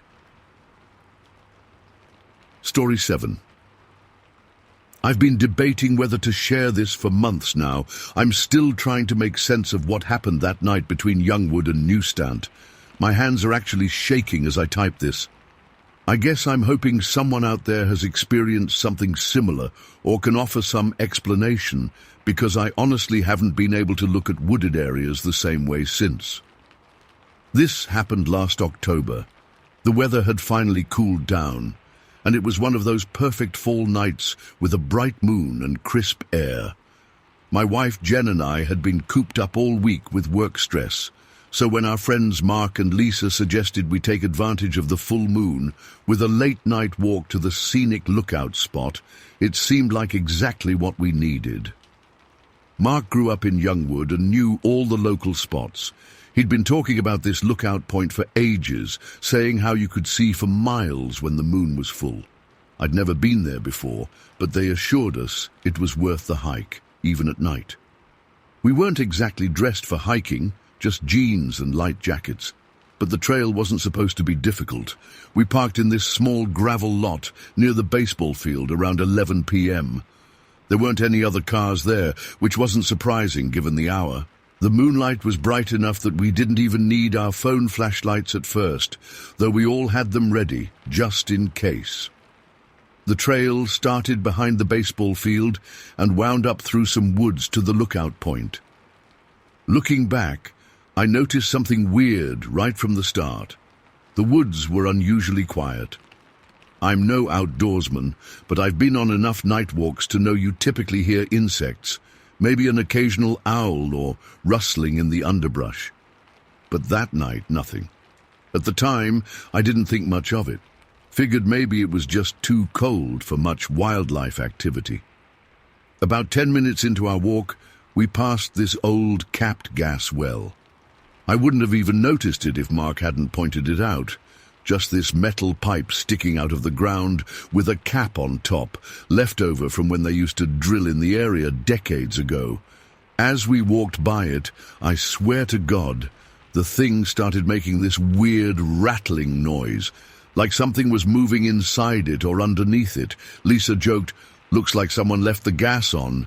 But when we stopped to look, the cap was actually vibrating. Not violently, but definitely moving, and there was this faint hissing sound coming from it. Mark said he'd never seen that before, in all his years hiking there. I suggested maybe it was just pressure building up naturally, but honestly it freaked me out a little. The weird part was that the ground around it seemed to be trembling slightly too. Mark touched the pipe with his foot and quickly pulled back, saying it felt warm. We all agreed it was strange, but didn't think too much of it. Just some old infrastructure doing weird stuff, we figured. We continued up the path toward the lookout. It was a clear night, and the view was starting to open up through the trees. The mood lightened again as we climbed. Then, about halfway to the lookout, we heard it for the first time. It's hard to describe this sound accurately. It was like a low moan, but not quite human. Kind of like when you blow across the top of a bottle, but deeper and with this weird whining quality to it. It was distant at first, coming from somewhere in the valley below. Mark looked at me and said, "Probably just the wind through the rocks down there." I nodded, but something about it made the hair on my arms stand up. It didn't sound like wind. It sounded deliberate. Being the idiots we were, we actually started mimicking the sound, laughing about it. Lisa did this exaggerated version that had us all cracking up. I remember Jen saying, "If that's Bigfoot, he sounds constipated." We were just having fun, not taking it seriously at all. We reached the lookout point about 25 minutes after starting our hike. It was beautiful. You could see the lights of both towns below, and the moonlight made everything look silver. We took some pictures, pointed out landmarks, and just enjoyed the view. For maybe 15 minutes, everything was perfect. Then the sound came again. Closer this time and more distinct, that same moaning, whining noise, but now it had a rhythm to it, almost like speech, but not quite. And it was definitely coming from the woods to our right, not from the valley below anymore. We all stopped talking mid-conversation. No one wanted to acknowledge how much closer it sounded. Mark tried to play it cool, saying, "Echo's weird up here." But I could tell by his face he was unsettled too. Jen squeezed my hand hard. "I think we should head back," she whispered. I agreed, but before we could move, the sound came again, even closer, and this time followed by what sounded like heavy branches breaking. That's when Lisa pointed down toward the baseball field. "What's that moving down there?" In the moonlight, I could just make out something large and dark moving along the edge of the field, close to the ground. At first I thought maybe it was a deer, but the way it moved was all wrong. Too fluid, too deliberate, and it was big, way bigger than a deer. We all stood frozen, watching this thing move. It was about 25 yards from the baseball backstop, partially obscured by shadows. Then it just stopped, like it was listening, or watching. Mark whispered, "Let's go, now," but slowly. We started backing away from the lookout edge, trying to be quiet, when suddenly the thing down by the baseball field stood up. I'll never forget this as long as I live. This creature unfolded itself from the ground and stood upright beside the backstop. Even from our distance, I could tell it was massive. If the backstop was about 8 feet tall, this thing was at least 7 or 8 feet, maybe more. It was completely dark, not just in shadow, but like its entire body was covered in dark fur or hair. For maybe 5 seconds, it just stood there, perfectly still. We were all completely silent, barely breathing. Then Jen whispered, "What the f—" Before she could finish, this thing started moving toward the hill, toward US, with these long, powerful strides. Its arms were swinging in this bizarre, coordinated way with its legs. Right arm and right leg forward together, then left arm and left leg. Not like a person walks at all, and fast, way faster than something that size should be able to move. That's when we broke. Mark yelled, "Run!" and we all just took off down the trail we'd come up. I've never run so fast in my life. Lisa was screaming, and Jen was hyperventilating so badly she stumbled. I had to grab her arm and practically drag her along. About halfway down, I made the mistake of looking back. This thing was on the trail behind us, moving up the hill. The moonlight hit it just right, and I could see it clearly for a split second. It was massive. Broad shoulders, completely covered in dark hair or fur, with these incredibly long arms. Its hands hung almost to its knees. It wasn't running upright like a person. It was in this strange, crouched position, but still moving incredibly fast. I yelled for everyone to move faster. Mark was ahead with Lisa, and I was pulling Jen along. She was in complete panic mode, gasping for air and stumbling. I swear I could hear this thing breathing behind us, this deep, wet sound that didn't sound like any animal I've ever heard. We passed the gas well again, and it was shaking violently now, that hissing sound much louder. The ground around it actually seemed to be bulging upward.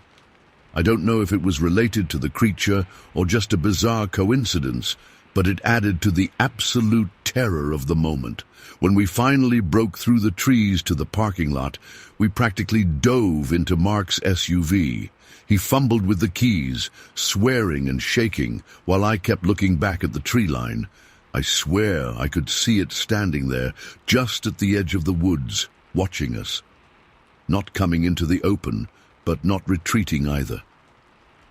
Mark finally got the engine started, and we peeled out of there, throwing gravel everywhere. Lisa was crying, Jen was in shock, and I kept telling Mark to drive faster. We were all trying to process what we'd just seen. When we felt safe enough, about 10 minutes away, Mark pulled over at a gas station, and we all just sat there, breathing hard. Lisa was the first to speak, asking what the hell we'd just seen. None of us had an answer. Mark called the police right there. I thought they'd laugh us off, but they actually took it pretty seriously. An officer met us at the gas station, took our statements, and then went out to check the area. He called Mark the next day, saying they'd found some large, unusual tracks, but no sign of any animal or person. The gas well was completely normal, too. No shaking, no hissing. I've gone over it 1,000 times in my head since that night. What we saw wasn't a bear. I've seen bears. They don't move like that. It wasn't a person in a costume. No costume could capture the fluid, powerful way this thing moved. The size alone rules that out. It had to have been at least 350, 450 pounds of solid muscle. The way it walked still haunts me, that coordinated right arm, right leg, left arm, left leg movement, almost like a pace. And those proportions weren't right. No human has arms that long or shoulders that broad. The silhouette was just wrong. I've researched every animal native to Pennsylvania, and nothing matches what we saw. I've even gone down the Bigfoot rabbit hole, reading accounts and watching videos. Some descriptions match what we saw, the height, the hair, the gait, but I still can't bring myself to fully accept that's what it was. I mean, Bigfoot, seriously. But what else could it have been? I haven't been back to those woods since, and I don't plan to. Mark says he won't go back either, even in broad daylight. Lisa and Jen refuse to even talk about it anymore. But I can't stop thinking about it. The thing that really gets me is the gas well. Why was it shaking? Was it connected to this creature somehow? I've wondered if there's some kind of underground structure or cave system that this thing uses.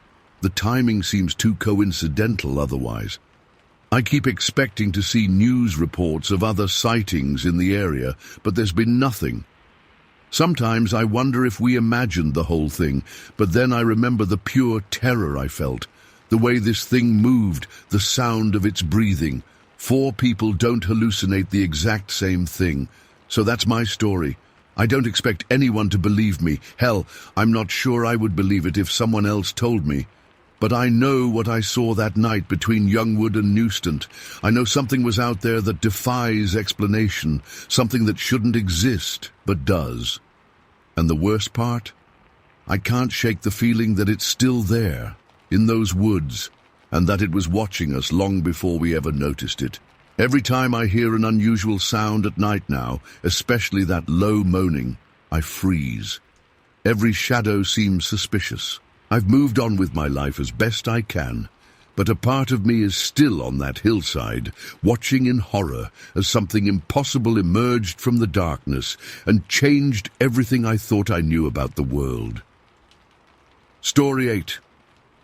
I still don't know what to make of what happened on my property back in '86. I've gone over it 1,000 times in my head, and I still can't find a logical explanation. I've never been one for crazy stories or conspiracy theories. I'm just a regular guy who owns some land in rural Pennsylvania. But what happened that October changed me. It started with my fence. I'd installed a decent electric fence around part of my property to keep deer and other animals out of my garden and away from my chickens. 4 feet high, 4 wires, nothing fancy, but it did the job. Or at least it had for the 3 years prior. One morning in early October, I was doing my usual walk around the property, checking fences, looking for anything out of place, the usual routine, when I noticed a section where the top wire was completely broken, not just loose, but snapped clean through. The insulator was crushed too, like something had put serious pressure on it. This wasn't typical damage from a fallen branch or a deer running into it. Whatever did this had to be heavy and tall. I fixed it that afternoon, thinking maybe it was a freak accident. 3 days later, same thing happened, same spot.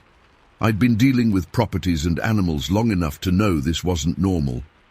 After the 3rd time it happened, I decided to look closer. That's when I found the footprints. They were about 20 yards from the damaged fence section, in a muddy patch where the ground stays soft because of poor drainage. 3 distinct prints, bigger than anything I'd ever seen before. I'm not exaggerating when I say they measured 13 inches long and about 8 inches wide. I know because I actually took a tape measure to them. They were deep too. Whatever made them was heavy. These weren't bear tracks. I've seen plenty of those. Bears have 5 toes and claw marks. These prints looked, well, they looked human-like, but massive. The stride between them was huge too, easily 4 feet apart. I tried to match it and had to practically jump from one spot to the next. At first, I thought it might be kids playing a prank. But who goes to all that trouble just to break a fence? And those footprints would have been nearly impossible to fake with that depth and detail. They showed toe impressions and what looked like a mid-foot ridge. I'm no tracker, but I know enough to recognize that whatever made those was walking on 2 legs. I didn't tell anyone at first. Who would believe me? I just fixed the fence again, this time reinforcing it with some extra posts, and went about my business. But I couldn't stop thinking about those tracks, and I started paying closer attention to everything around my property. That's when I remembered something my neighbor Tom had mentioned back in August. He'd been walking up the hill that borders my property and said he heard strange noises, a sort of wheezing sound, he called it. Said he also heard something big moving through the trees, breaking branches. Tom's not the type to make stuff up. He's a hunter and knows the sounds of the woods. Whatever he heard had spooked him enough that he turned around and went home. I'd brushed it off at the time. People hear all sorts of things in the woods, and your mind can play tricks on you. But after finding those footprints, Tom's story took on a new significance. Then there were the dead animals. I found a rabbit with a broken neck about 100 yards from my house. No bite marks, no signs it had been fed on. Just a clean break. I've seen what foxes and coyotes do to rabbits. They don't leave them intact like that. A week later, I found my neighbor's cat. Its neck was broken too, and it was just left there on the edge of my property. The second cat was worse. I won't go into detail, but its intestines were exposed in a way that didn't look like any predator I know of. No wild animal kills like that, and doesn't eat what it kills. By mid-October, I was starting to get nervous. I've lived in these parts for 20 years, and I've never seen anything like this. I started carrying my shotgun on my property walks, something I'd never felt the need to do before. Then Sandy Martin, who lives about a half-mile down the road, called the state police one night. I only found this out the next day when a trooper stopped by my place asking if I'd heard anything unusual. Apparently, Sandy had been awakened around 2 a.m. by what she described as a woman screaming in pain. The trooper looked embarrassed even telling me this, like he was just going through the motions of following up on a crazy call. I asked if they'd found anything, and he said no. They'd looked around Sandy's property with flashlights, but saw nothing unusual. I almost told him about my fence and the footprints then, but something held me back. I didn't want to be the next crazy person he had to humor. After he left, I called Sandy myself. I've known her for years. She's in her 60s, lives alone, doesn't drink, doesn't make stuff up. She told me what she'd heard was like nothing she'd ever experienced before, started as a low moan, then built into something between a scream and a howl. Said it went on for maybe 30 seconds, stopped, then started again a few minutes later, closer to her house. That's when she called the police. The weird thing is, I was awake that night too. I'd been having trouble sleeping for weeks at that point. Around the time Sandy heard the screams, I was sitting in my kitchen with a cup of tea, and I could have sworn I heard something moving around outside the house. Heavy footsteps, just pacing back and forth near my woodpile. I figured it was a deer or maybe a bear, though I'd never had bears that close to the house before. I didn't go check. Something in my gut told me not to. The next day, after talking to Sandy, I decided to do a thorough search of my entire property. It was a clear October day, crisp but not too cold. I took my shotgun. Not that I had any intention of using it, but it made me feel better. I started near the damaged fence section and worked my way through the woods that cover about half my land. About an hour in, I found something that made my blood run cold. In a small clearing, several trees had broken branches. Not at ground level, but at about 7 to 8 feet high, way higher than a deer could reach, even higher than a black bear standing on its hind legs. The breaks were fresh, the wood still light-colored where it had splintered. But that wasn't the worst part. In the middle of the clearing was what looked like a bed made of broken branches and leaves. It was huge, maybe 7 feet long and almost as wide. The ground underneath was compressed like something heavy had been lying there. Around the edges were tufts of what looked like hair, not fur, but hair. Dark, coarse, about 4 or 5 inches long. I picked up a few strands, and they didn't match any animal I was familiar with. I stood there for a long time, just staring at that nest or bed or whatever it was. My mind was racing, trying to come up with a rational explanation, but coming up empty. That's when I heard it. A deep, throaty breathing sound coming from the dense underbrush about 50 yards away. I froze. The breathing continued, slow and deliberate. Then I heard a branch snap, like something big was shifting its weight. I raised my shotgun and pointed it in the direction of the sound, my hands shaking so bad I could barely hold it steady. "Who's there?" I called out, trying to keep my voice from cracking. No response, just that heavy breathing.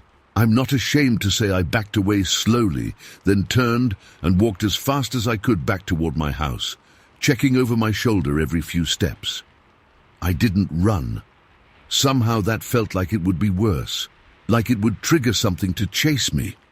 I just walked briskly, heart pounding in my chest, until I made it back to my yard.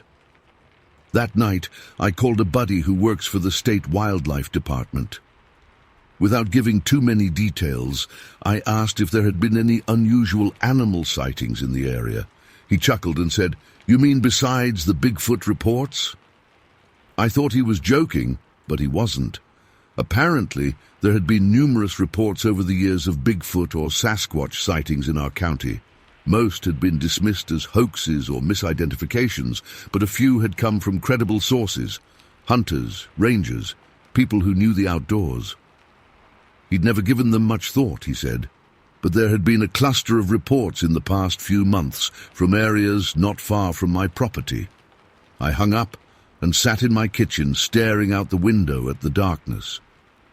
The idea that there might be a Bigfoot, an actual living, breathing creature that wasn't supposed to exist, on my property was too much to process. But what other explanation was there? The broken fence, the massive footprints, the strange bed, the unexplainable animal deaths, the weird sounds. It all pointed to something big and unknown. I didn't sleep at all that night. Every creak of the house, every rustle of leaves outside had me jumping.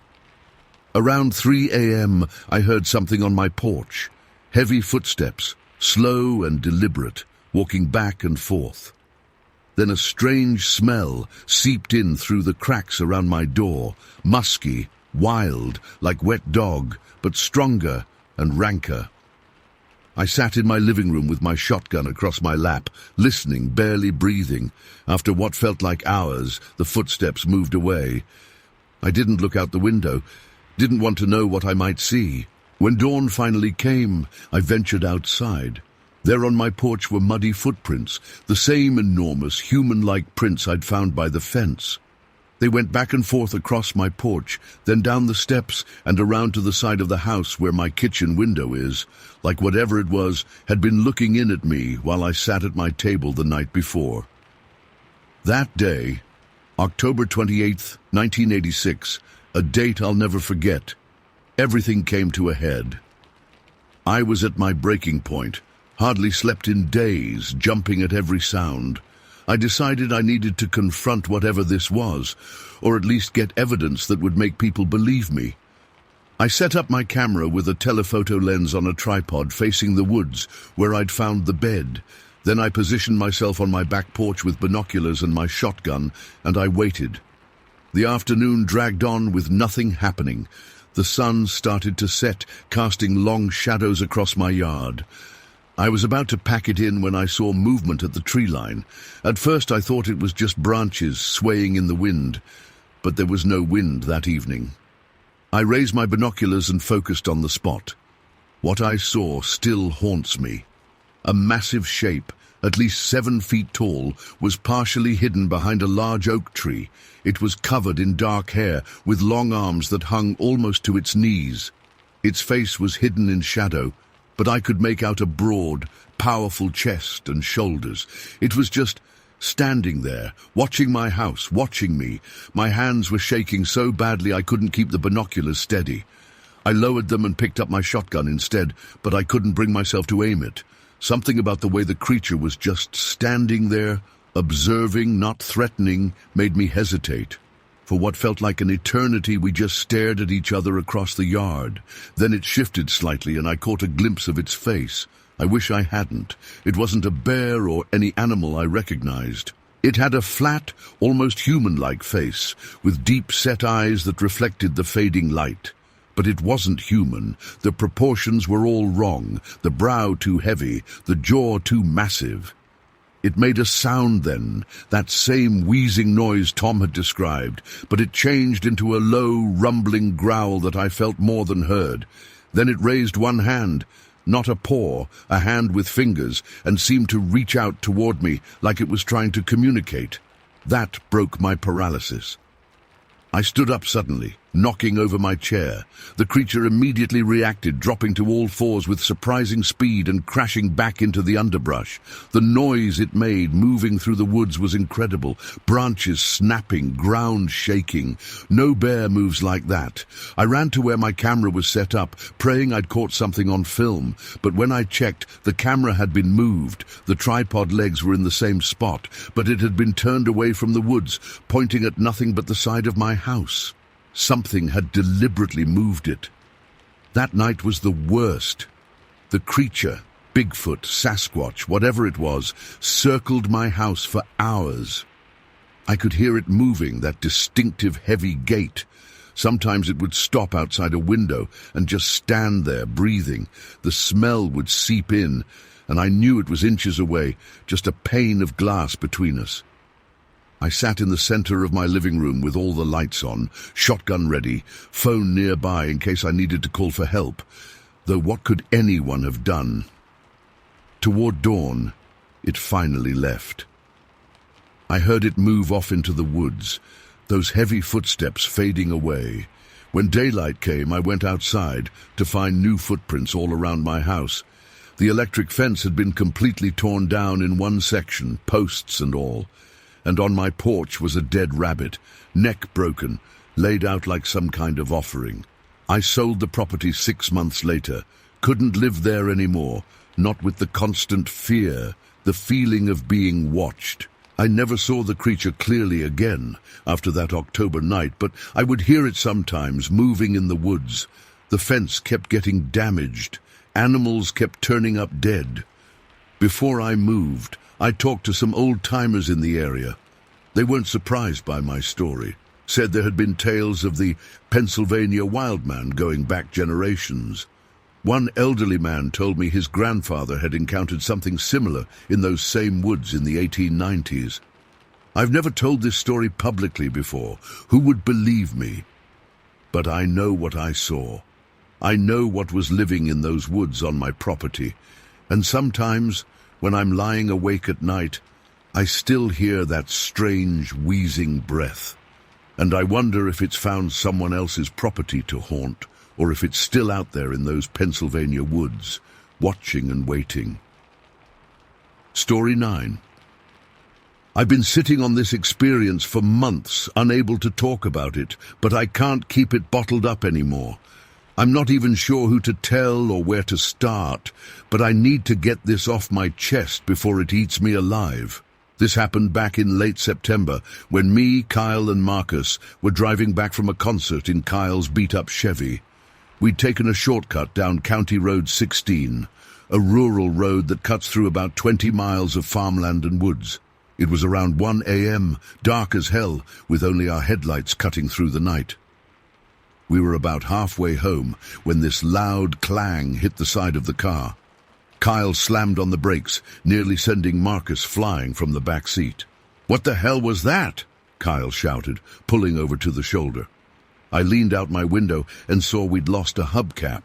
It had come loose, rolled off the road, and disappeared into this field on the right side of the road. There were a bunch of abandoned cars, sitting about 30 yards in. You know, one of those unofficial junkyards people create on their property over the years. Kyle was pissed because his dad would notice the missing hubcap. It wasn't even his car, technically. He was just allowed to use it. So we decided to look for it real quick. All three of us got out with our phone flashlights, scanning the edge of the field. After about 5 minutes of searching, Marcus spotted it. The hubcap had rolled pretty far, ending up near one of the abandoned vehicles. "There it is," Marcus pointed, "by that old Buick." It was getting cold, and I wasn't exactly dressed for tramping through high grass in the middle of the night. Marcus had the same thought.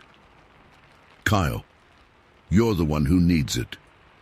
You go get it." Kyle wasn't having it. "Hell no, I'm not going out there alone. Come with me, Jake." I reluctantly agreed. Marcus stayed with the car while Kyle and I headed across the ditch and into the field. The grass came up to our knees and the ground was uneven. Our phone flashlights barely cut through the darkness. We were about halfway to the junkyard when I heard it. This weird, metallic scraping sound, like metal being dragged across metal, followed by this low growling, not like a dog, deeper, more guttural. "You hear that?" I whispered, grabbing Kyle's arm. He nodded, eyes wide. "Probably just some animal got trapped in one of the cars." I wasn't convinced. The sound was too big, too deliberate to be a raccoon or possum. We stood frozen, listening as the sounds got louder. "Let's just grab the hubcap and go," Kyle said, but I could hear the nervousness in his voice. We continued forward, both our flashlights pointed toward the pile of junked cars. The scraping sound stopped as we got closer, but the growling continued. Kyle reached the hubcap first, quickly bending down to grab it. That's when we heard movement from behind the nearest car, a rusted-out sedan missing its doors. Something big was moving in there. I pointed my flashlight toward the sound, and what I saw, God, I still see it when I close my eyes at night. Rising up from behind the car was this thing. It was huge, covered in long white hair or fur. At first I thought it might be a bear standing on its hind legs, but it was all wrong. The proportions were off. It stood up taller than any bear I've ever seen, easily 7 or 8 feet. For a split second, we just stared at each other, me, Kyle, and this creature. Its eyes caught the light from my phone and reflected back pinkish red. They were huge, almost egg-shaped. Kyle screamed. He just turned and ran, dropping the hubcap. I couldn't move. I was frozen in place, staring at this monster as it stared back at me. I could see more details now. Its shoulders were impossibly broad, and its arms hung down past its knees. Its face was wrong, like it didn't have a neck, just this broad head, sitting directly on those massive shoulders. The thing let out a roar that I felt in my chest more than heard. That broke my trance. I turned and ran as fast as I could through the field, my legs tearing through the grass. I could hear it moving behind me, but I didn't look back. I just ran. Kyle had made it back to the car already. Marcus was standing outside, looking confused until he saw my face. I dove into the back seat, screaming for them to go. Kyle was already in the driver's seat, fumbling with his keys. "What the hell happened?" Marcus shouted as he jumped in. "Just drive, fucking drive," I screamed. Kyle peeled out onto the road, tires squealing. I finally looked back through the rear window, but couldn't see the creature in the darkness. After we'd gone about a mile, Kyle pulled over. We were all breathing hard, and I was shaking so bad I could barely speak. "What the fuck was that?" Kyle demanded, turning to look at me. I tried to explain what we'd seen, but the words sounded insane coming out of my mouth.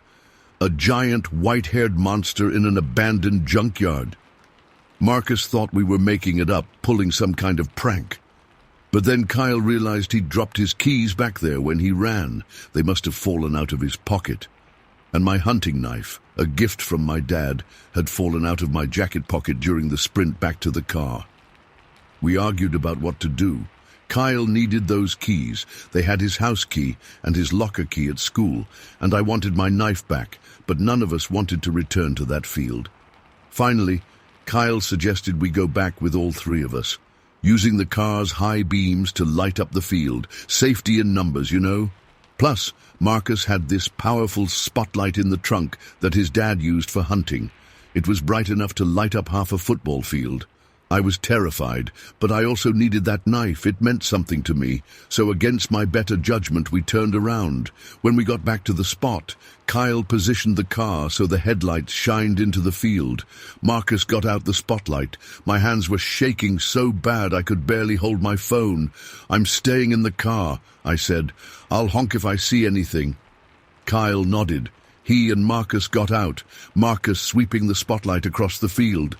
They made it about 20 feet in when I saw it again. The creature was standing at the edge of the junkyard, fully visible in the spotlight's beam.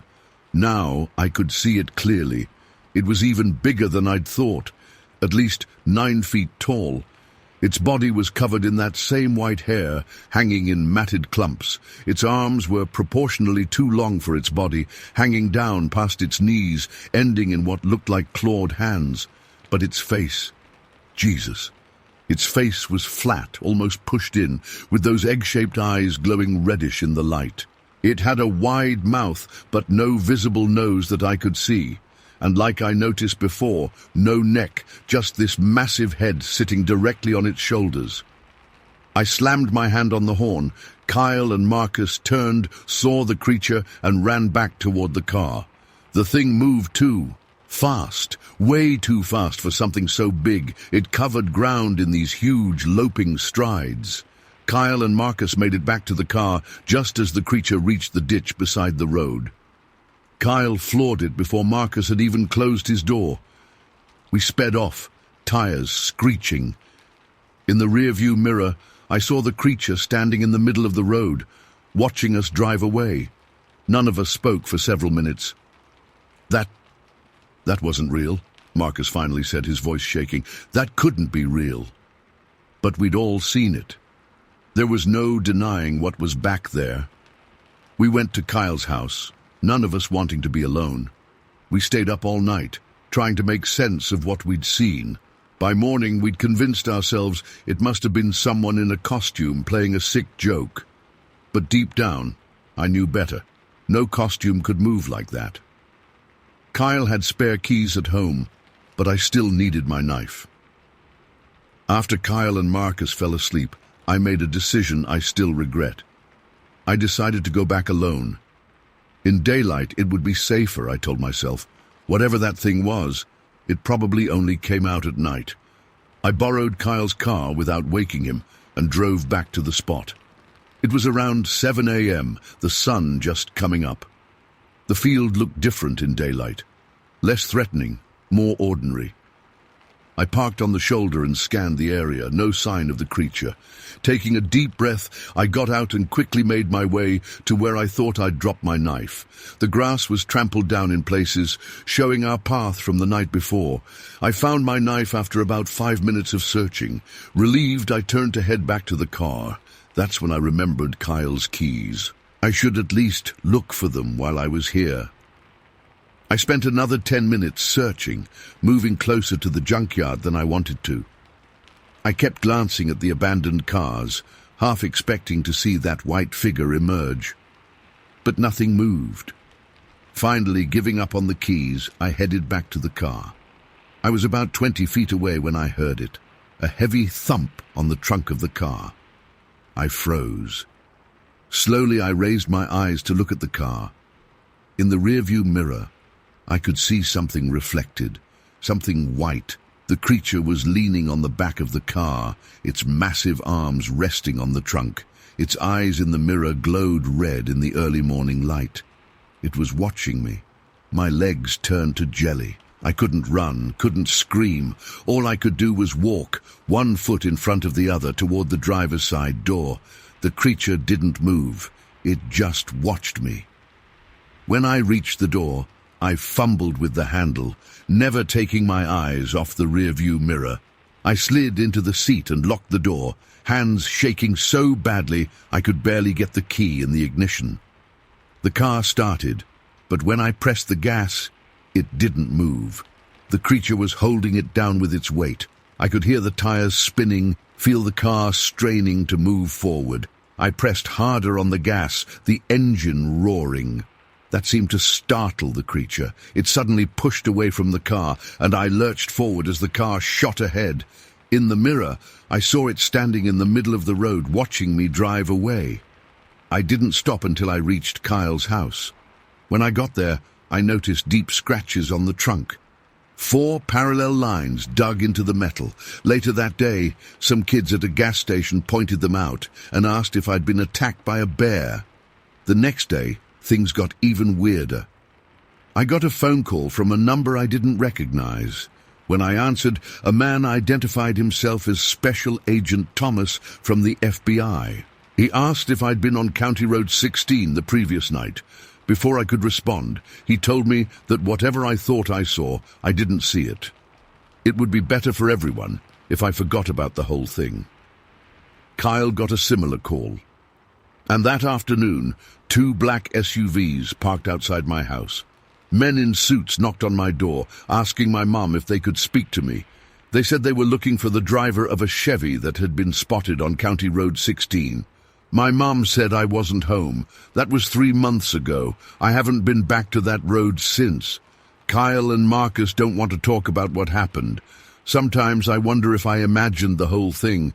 But then I look at the photo I took of those claw marks on Kyle's car before his dad had the trunk repainted. I don't know what we saw that night.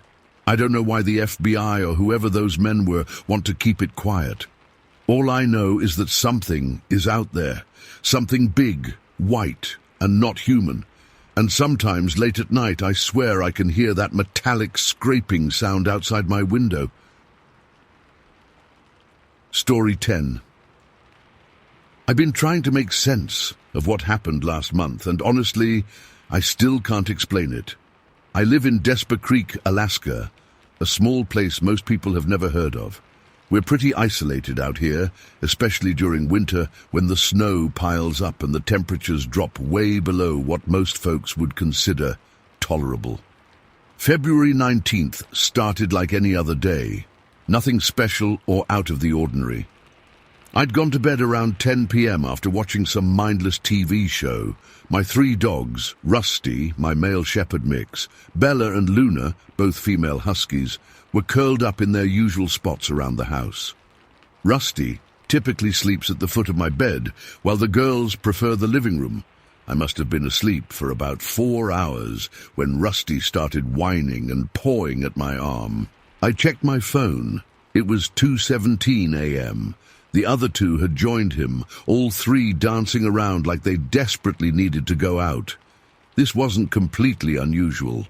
Sometimes they need a middle-of-the-night potty break, especially when it's been snowing heavily and they've been cooped up inside. I threw on my heavy robe and slippers, still half asleep honestly, and shuffled to the back door. It was pitch black outside, except for the security light that illuminates the immediate area behind my house. Beyond that light was just darkness and the endless white of snow. The temperature on my outdoor thermometer read 12-degree foe. I have a routine with the dogs at night. I never let them all out at once after dark. We've had too many reports of wolves and the occasional bear in the area over the years. So I always take them out one at a time on their retractable leashes, standing inside the doorway where it's warm while they do their business. Rusty went first as usual. He's my bravest dog and usually the one who alerts me if something isn't right. He bounded out into the snow, but after just a few steps, something changed. His whole body language shifted instantly. His tail, which had been wagging, dropped straight down. His ears perked up, and I could see the hackles rising on his back even in the dim light. He was staring intently toward Desper Creek, which runs about 225 yards behind my property. There's nothing between my backyard and the creek, except open space and some scattered pine trees. It's basically a straight shot to the water. In summer you can clearly see the creek, but in winter it's mostly just a dark line in the snow. That's when I heard it. 4 distinct knocks, not like someone knocking on a door. These were louder, more like wood striking wood or maybe stone against stone. Knock, knock, knock, knock, evenly spaced, maybe 2 seconds apart. They echoed slightly in the cold air, and I'm certain they came from the direction of the creek. Rusty heard it too. He was frozen in place, staring in that direction. I tugged gently on his leash, and he practically ran back inside, pressing himself against my legs. I stood there for a moment, heart suddenly racing. I convinced myself it was probably ice shifting on the creek, or maybe a branch falling. It had to be something natural, right? But deep down, I knew that wasn't it. Those knocks were too deliberate, too evenly spaced. Still, I had 2 more dogs doing the potty dance, so I let Bella out next. She trotted out into the yard, completely oblivious, did her business quickly and came back in. She didn't react to anything unusual at all. When I let Luna out last, she seemed fine at first, sniffing around the immediate area. But after about 30 seconds, she suddenly lifted her head and pointed her nose toward the creek, just like Rusty had. She didn't growl or bark. She just stood there, completely alert, nose twitching. After a moment, she turned and hurried back to the door without me even having to call her. Once all 3 were inside, I locked the door and stood there for a minute, listening. Nothing but silence. The digital clock on my microwave read 2:26 a.m. Back in the living room, Rusty was pacing nervously back and forth in front of the large picture window that faces the backyard, and beyond that, the creek. He kept making these low woof sounds under his breath, not full barks, just anxious little noises. His behavior was making me increasingly uneasy. I pulled back the curtain and peered out into the darkness. The security light only reached about 50 feet from the house, and beyond that was just blackness and snow, reflecting what little moonlight filtered through the clouds. I couldn't see anything unusual. but I had this overwhelming feeling of being watched. Bella and Luna joined Rusty at the window, all three of them staring out into the night. Their behavior was starting to seriously freak me out. These weren't city dogs. They're used to wildlife. We regularly have moose wandering through the yard, and occasionally fox or coyotes. But this was different. Rusty especially seemed genuinely afraid, which is completely out of character for him. I considered calling a neighbor, but my closest neighbor is over a mile away, and I didn't want to wake them at nearly 2:30 in the morning for what was probably nothing. I thought about calling the local sheriff's deputy, but what would I say? My dogs are acting weird and I heard knocking sounds. He'd think I was crazy. Instead, I turned on every light in the house. I know it sounds childish, but it made me feel better. I also grabbed the shotgun I keep locked in my bedroom closet. I wasn't planning to use it, but just having it nearby made me feel safer. I sat on the couch, dogs clustered around me, and we all stared at that picture window for what felt like hours. Eventually, around 3 a.m., the dogs seemed to relax a bit. Luna curled up on the floor and dozed off. Bella remained alert, but stopped actively watching the window. Only Rusty maintained his vigil, occasionally making those anxious little woofs. I must have fallen asleep on the couch because the next thing I knew, daylight was filtering through the window. It was just after 8 a.m. My neck was stiff from sleeping sitting up, and the shotgun was still propped against the couch beside me. The dogs seemed completely normal in the morning light, whining for breakfast and scratching at the door to go out. In the daylight, my fears from the night before seemed silly and overblown. After feeding them, I bundled up and decided to check out the creek area. There's an access road that runs parallel to the creek about 50 yards away from it, and I figured I could walk along that and see if there was anything unusual. The snow was deep, about 2 feet in most places, with drifts much deeper. It had snowed lightly 2 days earlier, but nothing in the past 24 hours, so any tracks would still be visible. I trudged along the access road for about a quarter mile in each direction from the point closest to my house. I didn't see anything unusual from the road. No strange tracks, no disturbances in the snow. I wanted to get closer to the creek itself, but the snow was just too deep between the road and the water. Without snowshoes, I'd have been chest-deep in places. From where I stood, I could see parts of the frozen creek. Nothing looked out of place. No broken branches that might have fallen and caused the knocking sound. No signs that anything large had been there. As I was about to head back to the house, something caught my eye. On the far side of the creek, maybe 300 yards from where I stood, there was a small clearing among the trees. I squinted, trying to make out what I was seeing. It looked almost like a structure of some kind, sticks or small logs leaned together in a rough teepee shape. It was probably just a fallen tree or a natural formation, but something about it made the hair on the back of my neck stand up. I considered trying to cross the creek to investigate, but it wasn't frozen solid enough to safely walk on, and the nearest bridge was over a mile downstream. Besides, I was already getting cold, and the dogs were alone in the house. When I got home, I spent some time researching online. I typed in knocking sounds in forest, and was surprised by the results. Apparently, there are numerous reports of mysterious knocking sounds associated with Sasquatch or Bigfoot activity. According to these accounts, they supposedly use knocking sounds to communicate with each other. Now, I'm not saying that's what I heard. I've lived in Alaska for 12 years, and I've never believed in Bigfoot or any of that stuff. But those knocks were definitely strange, deliberate and evenly spaced in a way that didn't seem natural. What really bothers me is Rusty's reaction. He's encountered all kinds of wildlife over the years, moose, foxes, even a black bear once that wandered too close to the house. He barks at them, chases them off if they're smaller animals, or at least alerts me to their presence. But that night, he was genuinely afraid. He wanted to get back inside immediately. That's not like him at all. It's been almost a month now. and nothing else unusual has happened. The dogs seem normal again, though Rusty still occasionally stops and stares toward the creek when we're in the backyard, especially around dusk.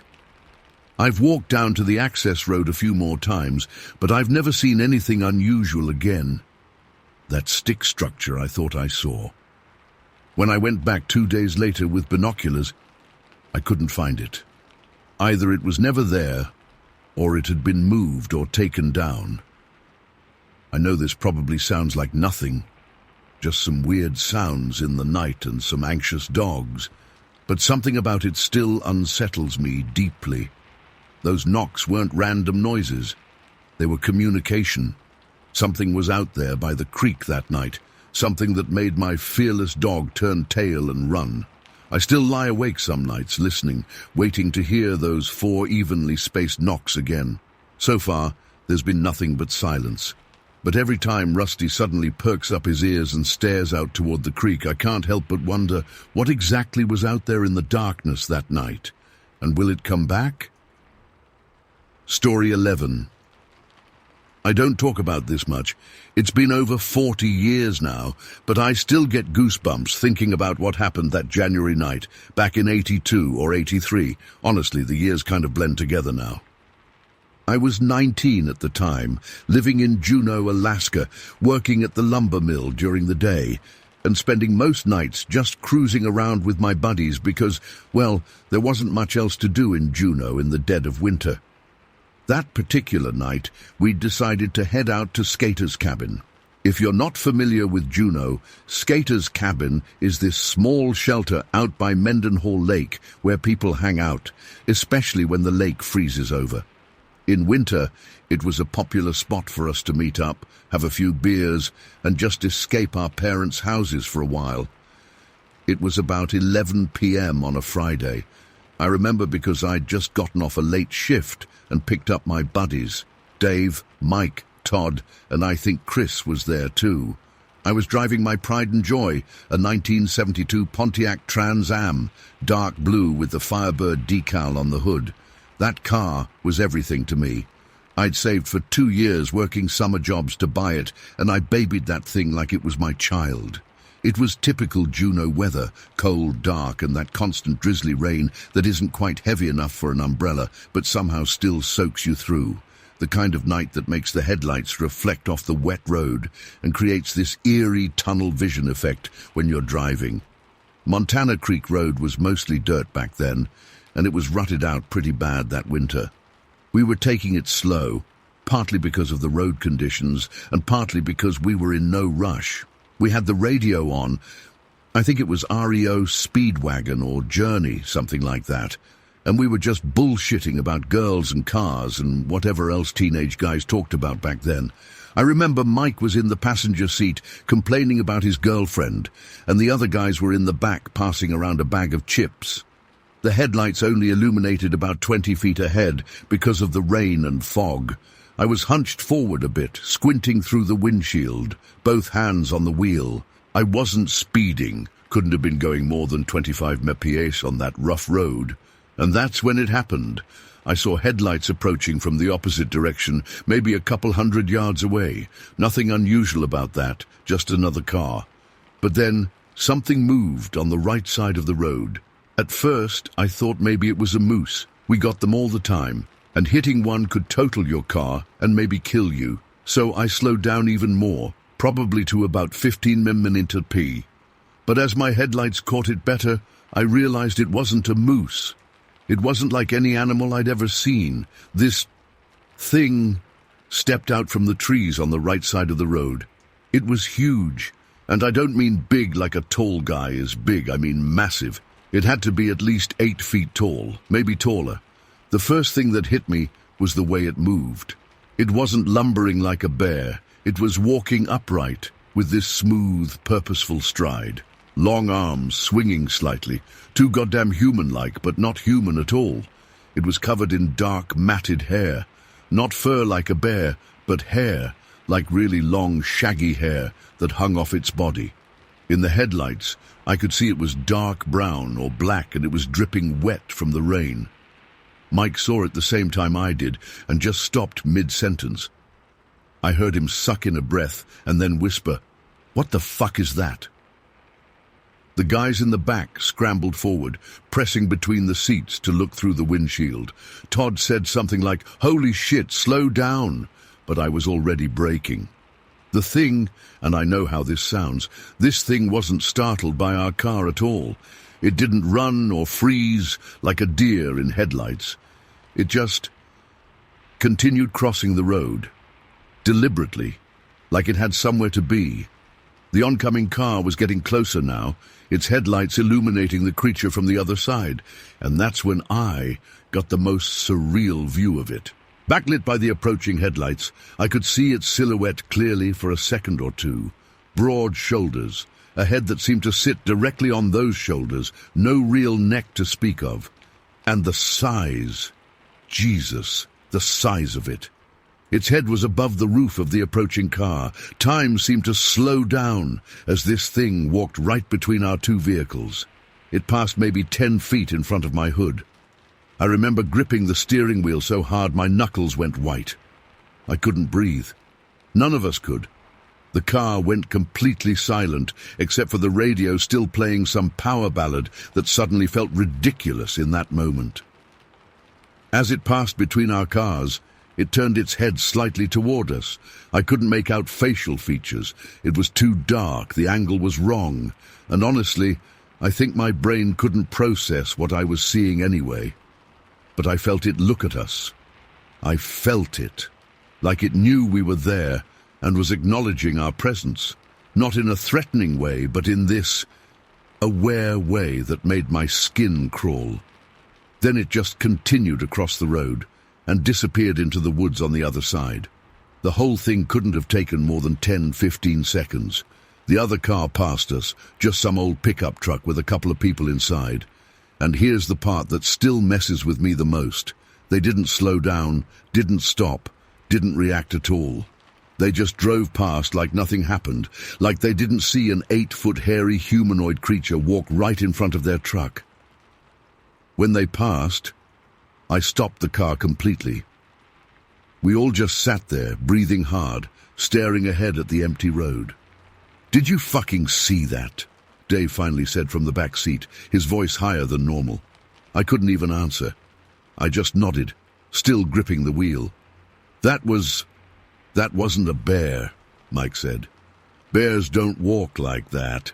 "It was a person," Chris suggested, but he didn't sound convinced. "Had to be a person in some kind of costume or something." Todd, who'd grown up in Alaska his whole life, just shook his head. "No way.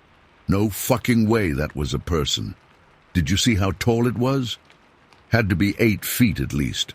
I finally found my voice. "Why didn't that truck stop? They had to have seen it." Nobody had an answer for that. I remember sitting there for what felt like forever, but was probably only a minute or two. Rain drumming on the roof, windshield wipers squeaking.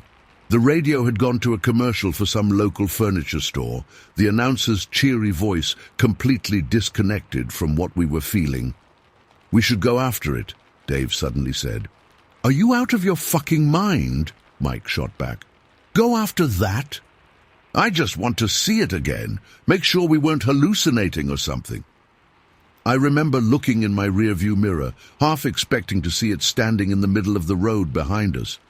But there was nothing there, just empty wet asphalt disappearing into darkness. "No way," I said finally. "We're not going after it." I put the car back in drive and started moving again, but slowly. We were all scanning the tree line on both sides of the road.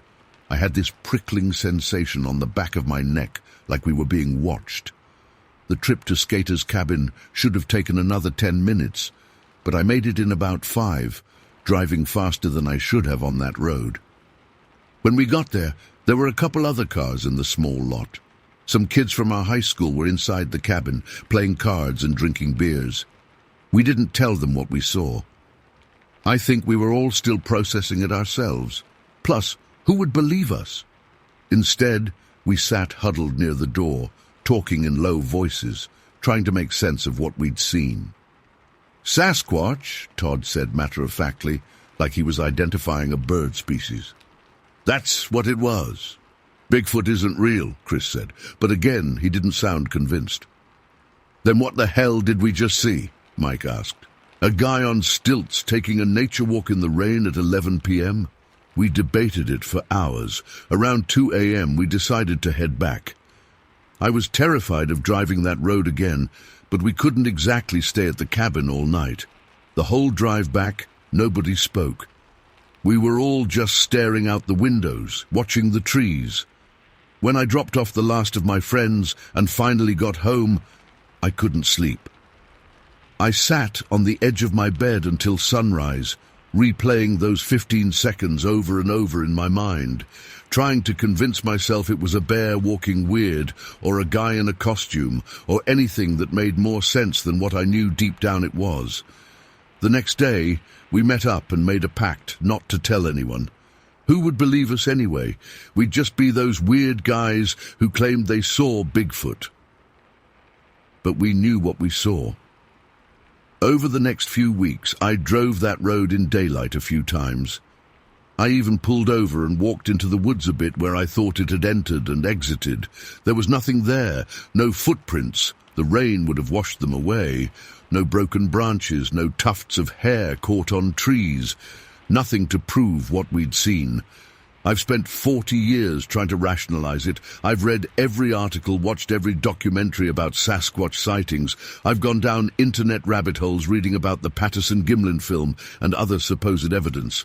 And every time I come back to those 15 seconds on that rainy night in Juno, I know what a bear looks like, even walking on its hind legs. This wasn't that.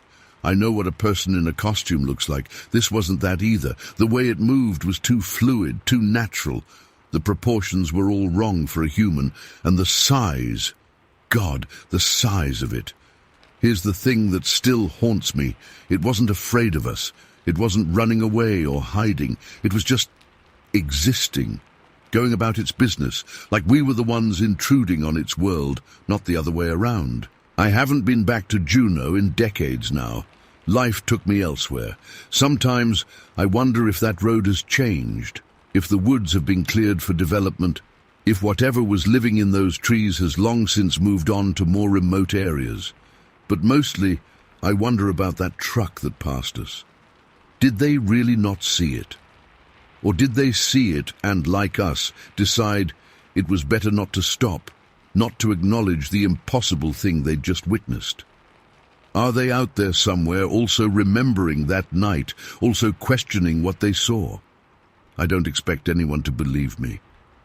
Hell, sometimes I'm not sure I believe it myself. But I know what I saw that night on Montana Creek Road. All 5 of us saw it. And nothing, no rational explanation, no skeptic's argument, has ever convinced me otherwise. It's been over 40 years, and I've never seen anything like it again. But I still catch myself scanning the tree line when I'm driving on dark, rural roads.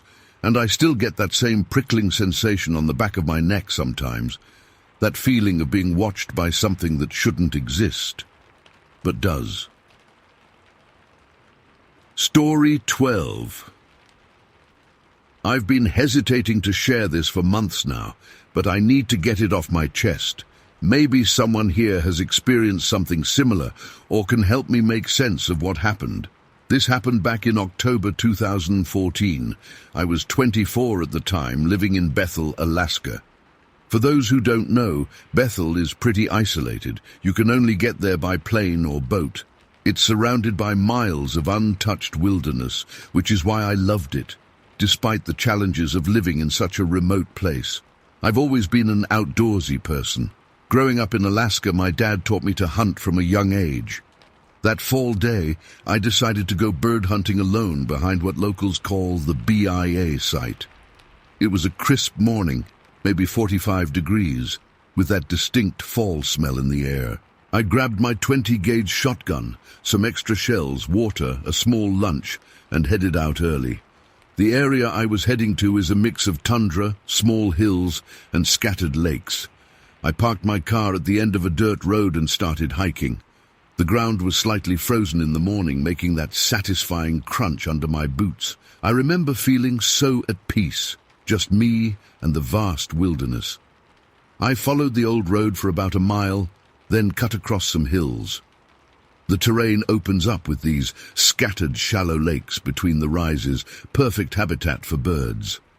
I'd been to this general area before, but was pushing further north this time, past what locals call the Montluck Trail.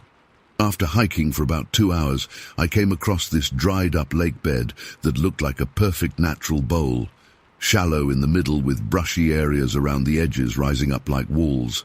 I figured it would be a good spot to find some birds, so I started moving along the edge where the brush was thickest. That's when I first noticed the smell. God, that smell. It hit me suddenly. This overwhelming stench, like a mix of really strong urine and rotting meat. At first, I thought I might have stumbled upon a moose or caribou carcass, which isn't uncommon, but this was different. More pungent and somehow more... I don't know how to describe it. More deliberate. I covered my nose with my jacket sleeve and kept moving, figuring I'd get past whatever dead animal was causing the stink. As I was walking, I noticed bone fragments scattered around. Small ones at first, definitely bird bones. But as I got closer to a small gully that cut through the area, there were more and more of them. Like something had been bringing birds here to eat them, which isn't that weird on its own. Predators do that. I remember kneeling down to look at one particularly intact bird skeleton when I got this overwhelming feeling that I was being watched. You know that feeling? When the hair on your neck stands up?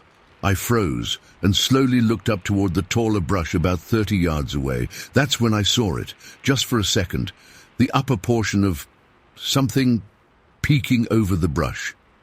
It had reddish-brown hair covering it. My first thought was bear, obviously, but something didn't feel right. Before I could get a better look, it ducked down out of sight. My heart was pounding. I stood up, raising my shotgun slightly, not aiming, just ready. I called out, "Hey, bear," like we're taught to do. No response, no movement.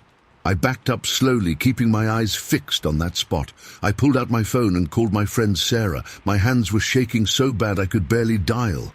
When she answered, I tried to sound calm, while I told her exactly where I was hunting, just in case. I didn't tell her why. I didn't want to sound crazy. I just said I was checking in as a safety measure. She was busy, so we didn't talk long. After hanging up, I decided to move away from that area, not running, just deliberately putting some distance between me and whatever was in those bushes. I walked about 100 yards to a slightly elevated spot where I could see better and sat down on a tussock of grass. What happened next is what convinced me this wasn't a bear. As I was watching that area from a distance, the figure would periodically raise its head, just enough to look at me, then duck back down. Bears don't do that. They don't play peekaboo. They either run away, ignore you completely, or charge if they feel threatened. This was different. It was almost like it was curious, studying me. I could only see the top of its head when it popped up, but it definitely wasn't shaped like a bear's head. No rounded ears. More, I don't know how to describe it. More like a human's silhouette, but larger and covered in that reddish-brown hair.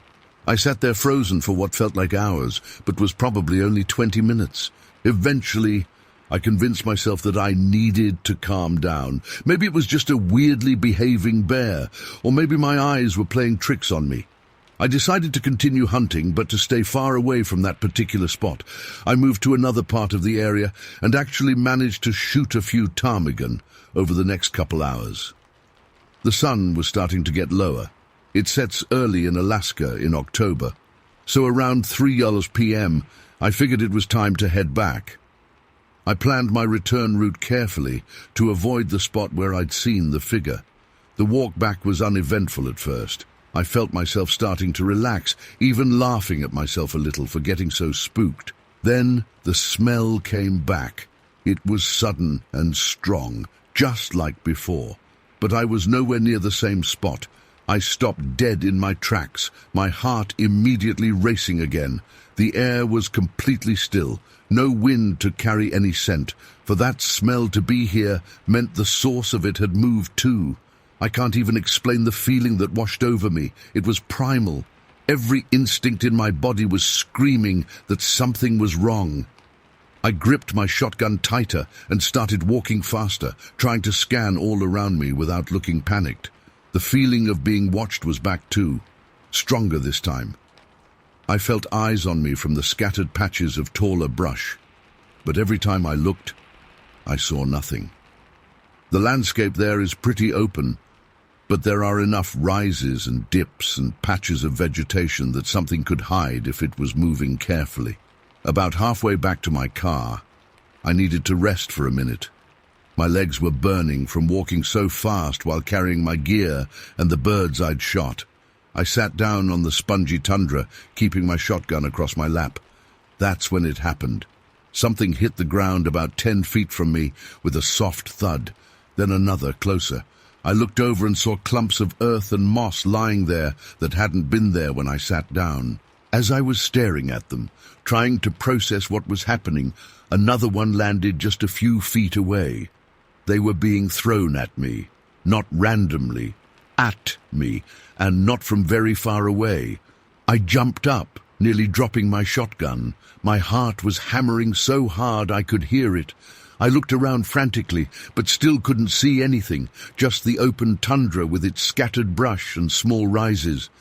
I started walking again, much faster now. Another clump of earth landed behind me.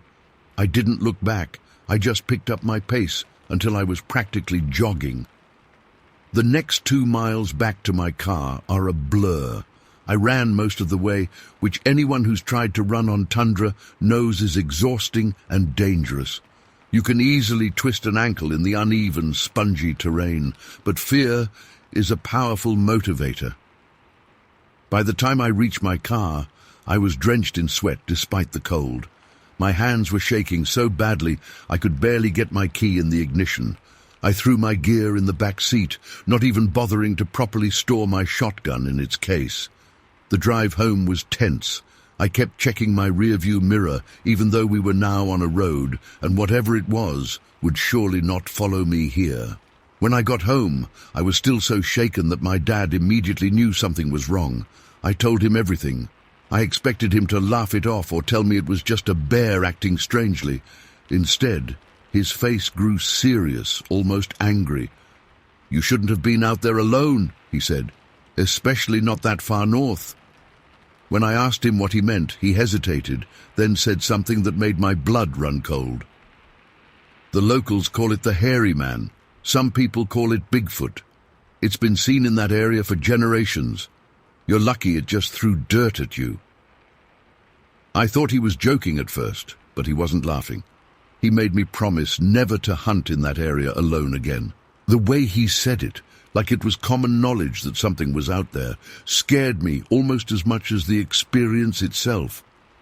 I've spent months trying to rationalize what happened. Maybe it was a bear, despite the weird behavior. Maybe it was some kind of elaborate prank, though I can't imagine who would be out there or why they'd do that. Or maybe I just worked myself up and imagined things being thrown at me. But I can't explain that smell. I can't explain the feeling of being watched. And I can't explain why my dad, a practical man who spent his whole life in the wilderness, would suddenly start talking about Bigfoot like it's real. I haven't been back to that spot since. I still hunt, but always with someone else now and in different areas. Sometimes I wake up at night thinking about those moments, the glimpse of that hair, the way it ducked down, the dirt being thrown in my direction. I've never felt so hunted. I'm still not sure what I encountered that day. All I know is that there was something out there, something that didn't want me in its territory. And whatever it was smart enough to hide, to follow, and to communicate a warning. Story 13. I've never been much of a storyteller, and I definitely don't go around talking about this often. But it's been over 20 years now, and I still can't get those images out of my head. Summer of 2000 changed how I look at the wilderness forever. My brother and I were working seasonal jobs for a fly-in outfitter near Dillingham, Alaska, in the Mulchetna River area. If you've never been to that part of Alaska, it's about as remote as you can get. Miles and miles of untouched wilderness, tundra stretching out forever, and the kind of silence that makes you realize how small you are in the world. Our job was pretty straightforward. We'd fly clients in on float planes to these remote spots, set up their camps, make sure they had everything they needed, and then either stay with them or come back later depending on what package they'd paid for. It was good money for seasonal work, and honestly, getting paid to be in that kind of pristine wilderness felt like cheating the system. That specific day in July started like any other. Clear blue skies, temperature probably in the high 60s, which is practically tropical for that part of Alaska. The mosquitoes weren't even that bad, which anyone who's spent time in Alaska will tell you is something close to a miracle. We had loaded up the float plane that morning with gear for a group of fishermen who had booked a week-long trip. Nothing fancy, just some guys from the lower 48 looking to catch some salmon and maybe have a story to tell when they got back home. We touched down on the river around mid-morning. The water was so calm that day you could see clear to the bottom in some spots. The plane made that distinctive splash and then glided to a stop near the shoreline. My brother handled the controls while I got ready to unload. We had a system down by that point in the summer. He'd secure the plane, I'd start moving gear, and we'd have a camp set up in under 2 hours. This spot was particularly beautiful. The river curved gently, creating a natural landing area, and there was a flat embankment that rose up maybe 15 feet from the water, perfect for setting up tents with a view. Beyond that was miles of open tundra, dotted with small shrubs and the occasional stand of stunted trees. On a clear day like that, you could see forever. We unloaded everything efficiently: tents, cooking gear, food supplies, fishing equipment. I remember joking with my brother about how it was almost too nice of a day, that our clients would expect this kind of weather the whole time. Anyone who's spent more than a few days in Alaska knows better. The clients weren't arriving until later that afternoon on another plane, so after we had everything set up, we had a few hours to kill. That was one of the perks of the job, these little pockets of time in the middle of nowhere, just us and the wilderness. I grabbed my .30-06 rifle. You don't wander around that kind of country without protection, and told my brother I was going to hike up over the riverbank to get a better view of the tundra. He decided to come along. I remember he grabbed his binoculars, probably hoping to spot some wildlife to point out to the clients later. We climbed the small embankment and walked maybe 100 yards from camp. The tundra opened up in front of us. This endless carpet of low vegetation, mostly mosses, lichens and small shrubs. That's the thing about the tundra. It looks flat and easy to walk across, but it's actually like walking on a giant sponge.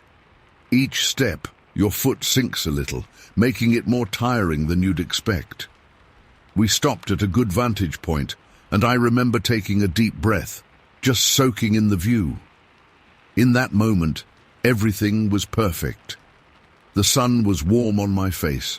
There was just the slightest breeze, and the silence was complete except for the occasional call of birds.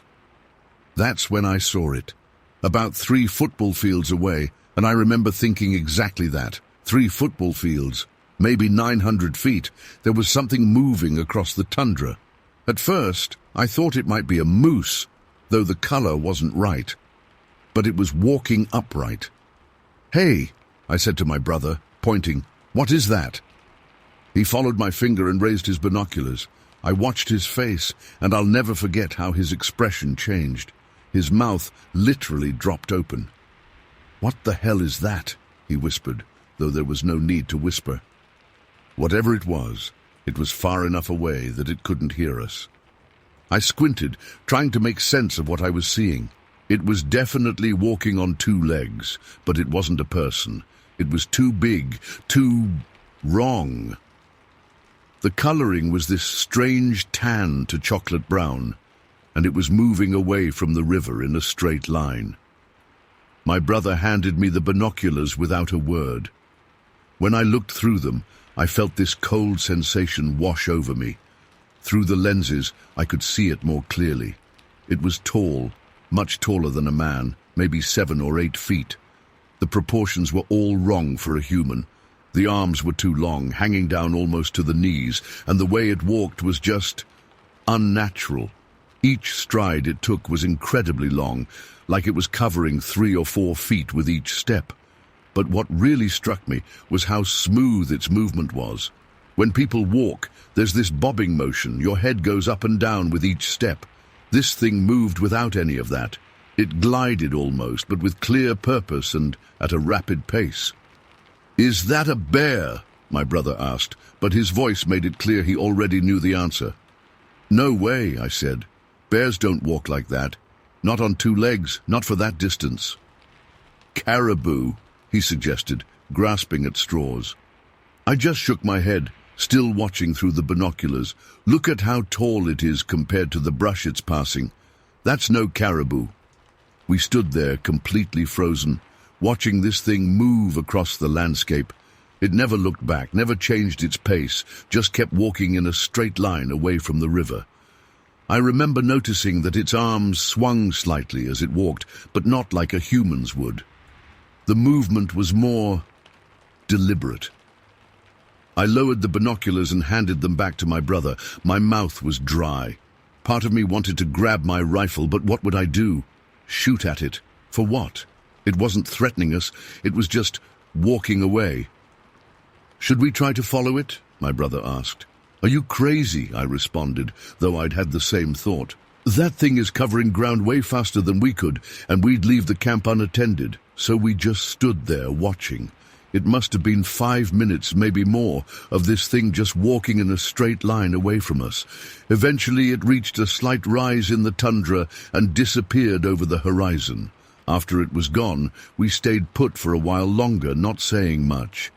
I remember feeling like we should say something profound, but what do you say? We'd just seen something that shouldn't exist. "What do you think it was?" my brother finally asked. I shrugged, trying to appear more casual than I felt. "I don't know, man." But we both knew. We didn't need to say it out loud. The strangest part was how empty the area suddenly felt. Usually in that kind of country, you'd see caribou, or maybe even a moose in the distance. Birds would be flying around, but there was nothing, like everything else had cleared out of the area. "Maybe our plane disturbed it," I suggested as we walked back to camp. "Maybe it was sleeping or, I don't know, doing whatever they do, and then we showed up and it decided to move on." My brother nodded, but I could tell he was still processing what we'd seen. Hell, I'm still processing it more than 20 years later. We didn't smell anything unusual, but we were probably too far away for that. And we definitely didn't hear any sounds from it. Just this silent, purposeful movement across the landscape. When we got back to camp, we went about our business like nothing had happened. The clients arrived a couple of hours later, and we put on our professional faces, showing them around the camp, explaining the fishing spots, going through the usual safety briefing. But my mind wasn't in it. I kept looking over my shoulder, scanning the horizon. That night, after the clients had turned in, my brother and I sat by the fire. We kept our voices low, though the clients' tents were far enough away that they wouldn't have heard us anyway. "We should report it," my brother said. "Report what? To who?" I replied. "That we saw a Bigfoot. They'd think we were drinking on the job." "We know what we saw," he insisted. And he was right. We did know what we saw. It matched every classic description I'd ever heard of a Sasquatch or Bigfoot or whatever you want to call it. The height, the coloring, the way it moved, all of it. We never did report it officially. What would be the point? We didn't have photos or videos. This was 2000, remember? We didn't carry smartphones with cameras everywhere. All we had was what we saw with our own eyes, and I learned long ago that eyewitness testimony doesn't count for much when you're talking about something most people think is a myth. But here's the thing, I know what I saw. My brother knows what he saw. We've talked about it over the years, usually after a few beers, comparing our memories, making sure we're not embellishing or forgetting details. Our stories have never changed. What we saw that day was real. I finished out that season in Alaska and worked one more summer after that. My brother stayed on for a few more years. We never saw another one, though there were times, especially at dusk or dawn, when I'd feel like something was watching me from the tree line. Just a sensation, but enough to make the hair on my neck stand up. To this day, I'm absolutely convinced we saw a Sasquatch. I don't try to convince other people. What would be the point?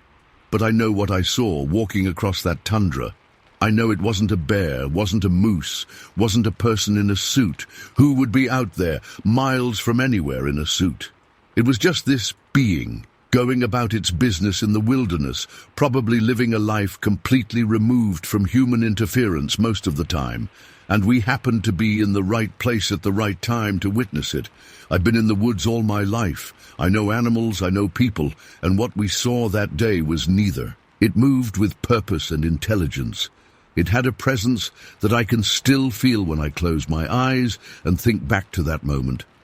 Sometimes I wonder if it knew we were watching, if it sensed us somehow, but didn't care.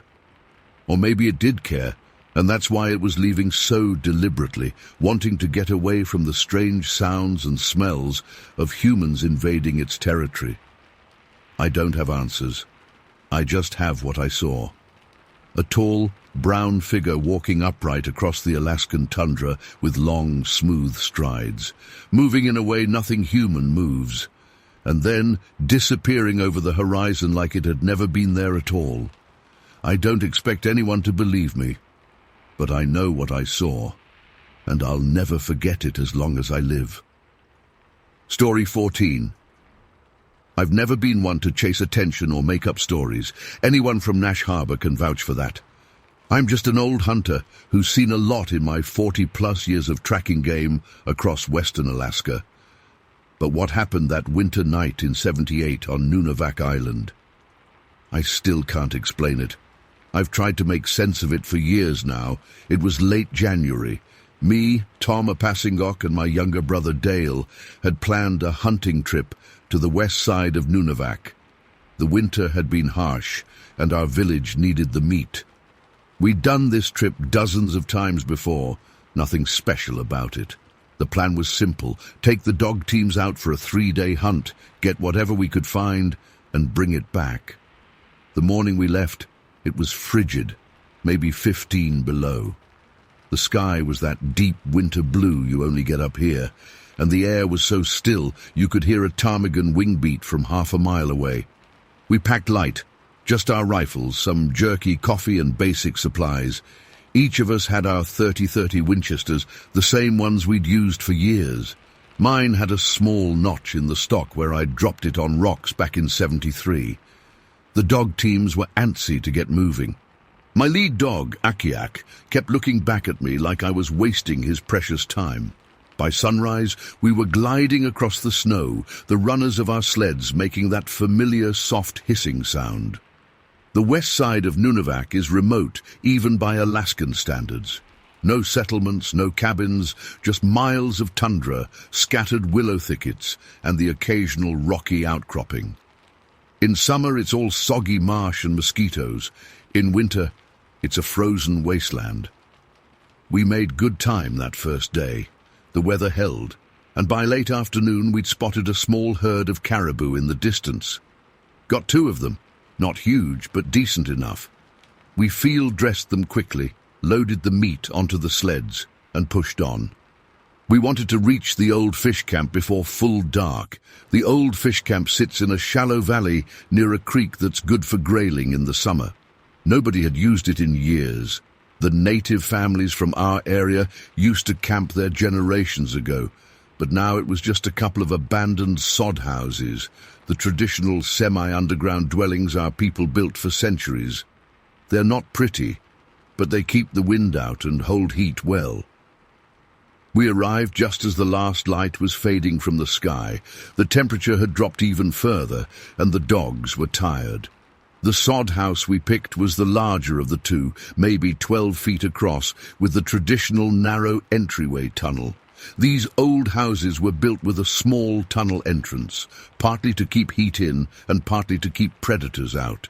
You have to crouch down and crawl through to get inside. The place smelled musty and unused, years of dust and a faint hint of old smoke. The roof was intact, though, and the floor was dry.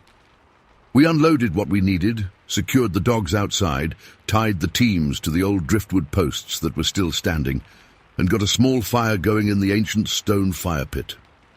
After a quick meal of jerky and hot coffee, we rolled out our sleeping bags. It must have been around 10 p.m. when we settled in. No electricity out there, of course, so once we doused the small fire, it was pitch black inside. Just the occasional dim glow from the coals and the muted light of the stars filtering through the small smoke hole in the roof. I was just drifting off when the dogs started. Anyone who's worked with sled dogs knows they bark at everything, foxes, other dogs, even shadows sometimes. But this was different. This wasn't there's something interesting bark.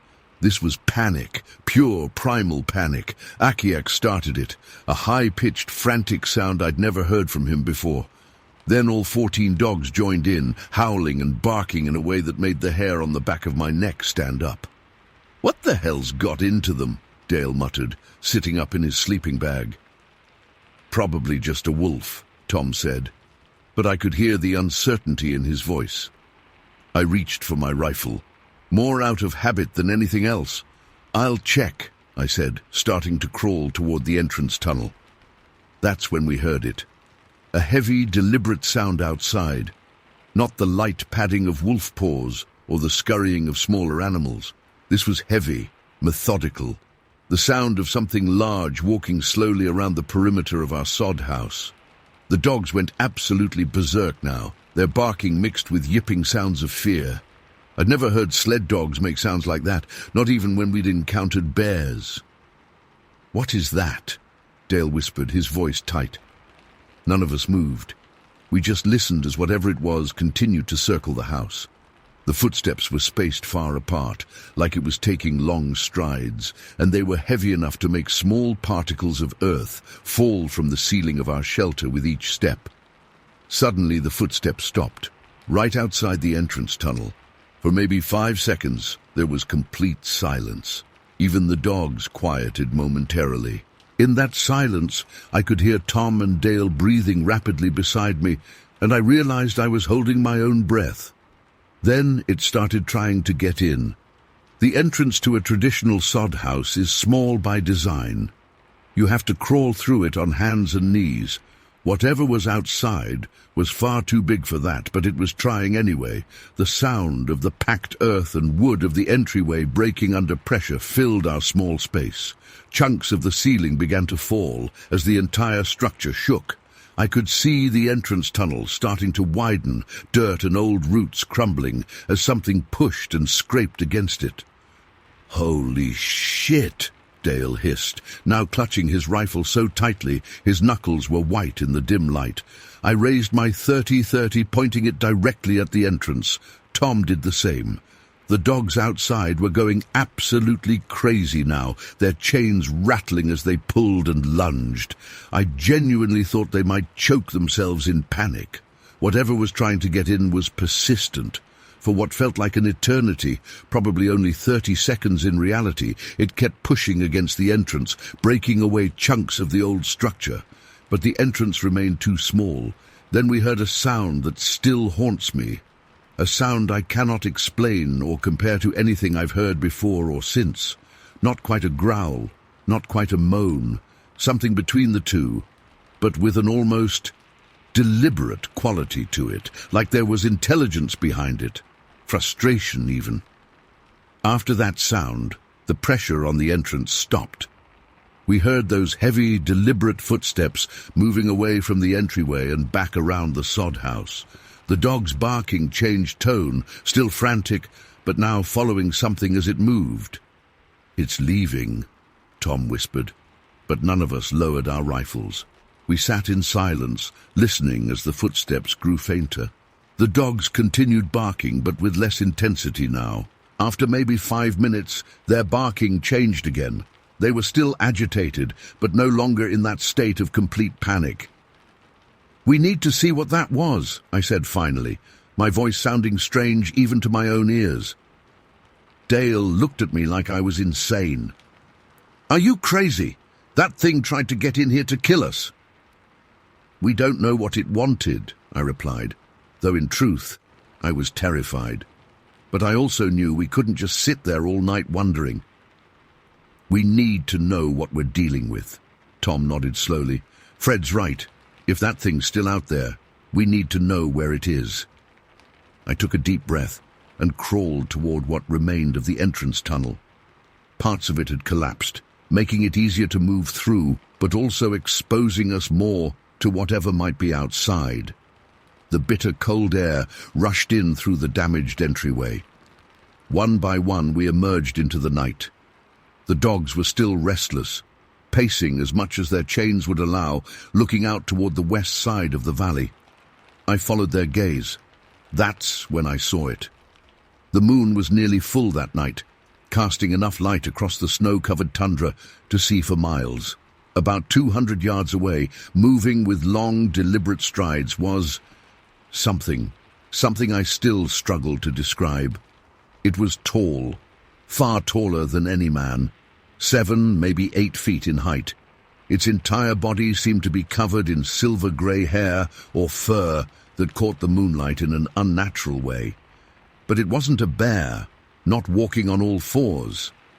This thing was walking upright, with a smooth gait that was unsettlingly human-like, but also not quite right, too fluid, too efficient for its size. "What the hell is that?" Dale whispered beside me, his rifle half raised. "I don't know," I said honestly, because I didn't. In all my years hunting in Alaska, I'd never seen anything remotely like it. We watched in stunned silence as the figure continued walking away, its long strides eating up distance quickly. It never looked back at us, never changed its pace. It just moved with purpose toward a low hill about half a mile away. When it reached the hill, it disappeared over the crest, vanishing from sight. None of us spoke for a long time. The dogs had quieted to nervous whining, still staring in the direction the creature had gone. "Should we go after it?" Tom finally asked, though his tone made it clear he wasn't eager to pursue. "No," I said firmly. "We stay here." The truth was, I didn't want to get any closer to that thing. Something about it felt wrong. Not just strange or unexpected, but fundamentally wrong, like it didn't belong in our world. We spent the rest of that night huddled together in what remained of the sod house, taking turns, keeping watch. None of us slept. We just sat there, rifles ready, jumping at every sound the wind made as it whistled through the damaged entrance. "Could it have been a bear?" Dale suggested around 3 a.m., clearly trying to rationalize what we'd seen. "Maybe a polar bear wandered over from the coast." "Polar bears don't walk on 2 legs for that distance," Tom replied, "and they're not that tall, even standing up." "What about a moose?" Dale tried again, but his voice lacked conviction. I shook my head. We all know what a moose looks like, even in moonlight. The truth was hanging in the air between us, but none of us wanted to say it. The natives in our region have stories. Old stories passed down for generations about tall beings that walk the tundra. Most younger people dismiss them as legends, cautionary tales, to keep children from wandering too far alone. I'd always thought the same. Until that night. As the first hint of dawn lightened the sky, we decided to leave. We didn't bother with breakfast or coffee. We just hitched up the dogs, who were still nervous and eager to be gone from that place, and loaded our gear. Before we left, I walked over to where we had seen the creature disappear. The snow was undisturbed except for a single line of tracks leading away toward the hill. The tracks were unlike anything I'd ever seen. They were huge, easily twice the size of my own boot print, and spaced far apart, confirming the creature's long stride. But the shape was what disturbed me most. They weren't quite human, not quite animal, something in between, with what looked like 5 distinct toe impressions, splayed wider than any human foot could spread. I didn't call the others over to look. I just stared at those tracks for a long moment, then turned back to the sleds. Some things are better left unexamined too closely.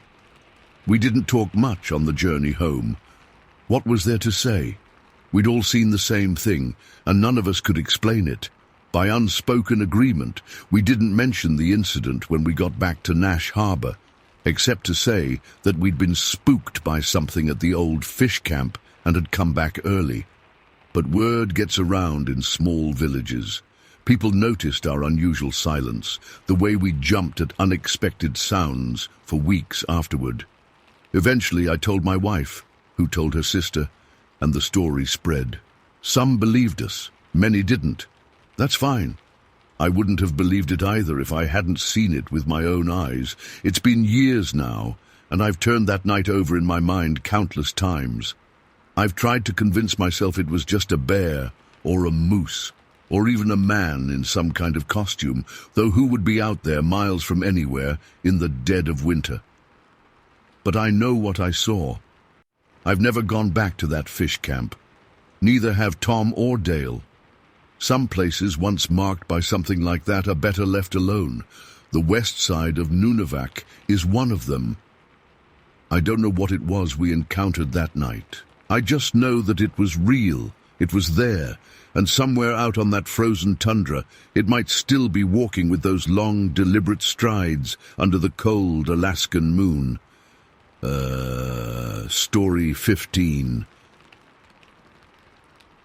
I still get goosebumps when I think about that day on the Tarponac. It's been 12 years now, but I remember every detail like it happened yesterday. Some nights I still wake up in a cold sweat, thinking about what we saw moving through those willows. It was early August 2011, and the weather had finally turned good after weeks of on and off rain. My nephew Paul and I decided it was perfect timing to check our whitefish nets upriver near Bethel. Paul had just turned 21 that summer and had been helping me fish since he was old enough to handle a boat. Smart kid, knew the river almost as well as I did by then. We loaded up my old aluminum skiff that morning. Just the basics, you know. Extra gas, some snacks, couple of thermoses of coffee and our gear. The plan was simple. Head to this good eddy I knew at the upper mouth of the Tarponac where we'd had luck before. Set our nets, then visit my sister Mary over in Queflock while the nets did their work. We'd stop back on our return to check what we caught before heading home to Bethel. The river was calm that day, water level just right. Not too high from the rains, not too low like it gets late season. Perfect fishing conditions. We reached the spot around 10 a.m., this nice little slough off the main channel where the current creates a perfect eddy. Fish get trapped there, swimming in circles until they hit your net. Paul and I worked together like we always did, barely needing to talk as we set the net across the eddy, anchoring both ends securely. Should be good for a few hours, I remember telling Paul as we finished. Mary's expecting us anyway. Said she'd have fresh bread. The trip to my sister's place in Queflock took about 45 minutes upriver. Nothing unusual happened during our visit. Just family catching up, Mary fussing over Paul like she always did, feeding us until we couldn't eat another bite. We stayed longer than planned, about 3 hours, but that's how it goes when family gets together. It was around 2:30 p.m. when we finally said our goodbyes and headed back downriver to check our nets. The weather was still holding, though clouds were starting to build in the distance. Nothing threatening, just typical Alaska summer weather, changing its mind every few hours. Now here's where things get... I don't even know how to describe it. We were approaching our fishing spot, maybe a quarter-mile away, when I first noticed movement along the shoreline. The main channel bends there, and we were coming around that bend when I spotted what I initially thought was a person walking through the thick willows that line that stretch of riverbank. My first thought was that someone from the fish camp about half a mile downriver had wandered up to check their own nets. Nothing unusual about that. Everyone knows everyone out there, and fishing spots sometimes get shared. I even raised my hand to wave, force of habit in these parts. But something felt off immediately. Paul noticed it too. I saw him squinting, trying to get a better look. "Who's that?" he asked, slowing the motor slightly. "Not sure," I replied, still thinking it must be someone from the camp. As we got closer, maybe 200 yards away, I realized whatever was moving through those willows wasn't right. First, it was entirely grey, not like someone wearing grey clothes, but uniformly grey all over. Second, it was tall. Those willows along that stretch grow about 8 feet high, and this thing's head was clearly visible above them. "Dana, what the hell is that?" Paul's voice had changed. There was tension in it I rarely heard from him. I told him to cut the motor to idle. The boat slowed, drifting more than moving now, and we both stared at this figure making its way through the willows. It was walking slowly, deliberately, parallel to the river but moving away from us at an angle. What struck me most was that it didn't acknowledge us at all. Out here, when you encounter someone, there's a protocol, you know? People wave, nod, sometimes call out greetings. At minimum, they look at you. But this thing just kept walking, never turning toward the sound of our boat motor. "That's not right," I whispered, more to myself than to Paul. "It doesn't have a neck," Paul said suddenly. And he was right. There seemed to be no distinction between the head and shoulders, just this massive grey form moving with surprising grace through vegetation that should have made walking difficult. We watched for what must have been 5 minutes as this thing moved through the willows and then into the wooded area beyond. Not once did it look our way or change its pace. It just disappeared into the trees. For a long moment, neither of us spoke. The only sound was our boat's motor idling and water lapping against the hull. "Was that a person?" Paul finally asked, his voice unnaturally quiet. "I've spent my entire life on these rivers. 54 years of hunting, fishing, and navigating these waterways. I know every type of gear, every kind of clothing people wear out here. What we saw wasn't a person in a grey suit or outfit. It moved wrong, it was too big, and most tellingly, nobody in their right mind ignores a boat in these remote areas. Out here, you acknowledge others because someday your life might depend on them." "No," I said firmly, "that wasn't a person." We debated turning around right then and heading straight back to Bethel, but we'd come all this way, and our net was still in the water.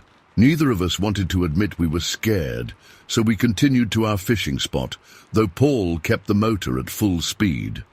When we reached our net, I noticed Paul's hands were shaking as he helped me pull it in. We worked quickly, barely speaking. We'd caught 7 decent-sized whitefish, normally a cause for celebration, but we barely acknowledged our good fortune. We just wanted to get the hell out of there. As we secured the fish and net in the boat, I kept scanning the tree line where the figure had disappeared. Nothing moved except the willows swaying in the light breeze, but I couldn't shake the feeling we were being watched.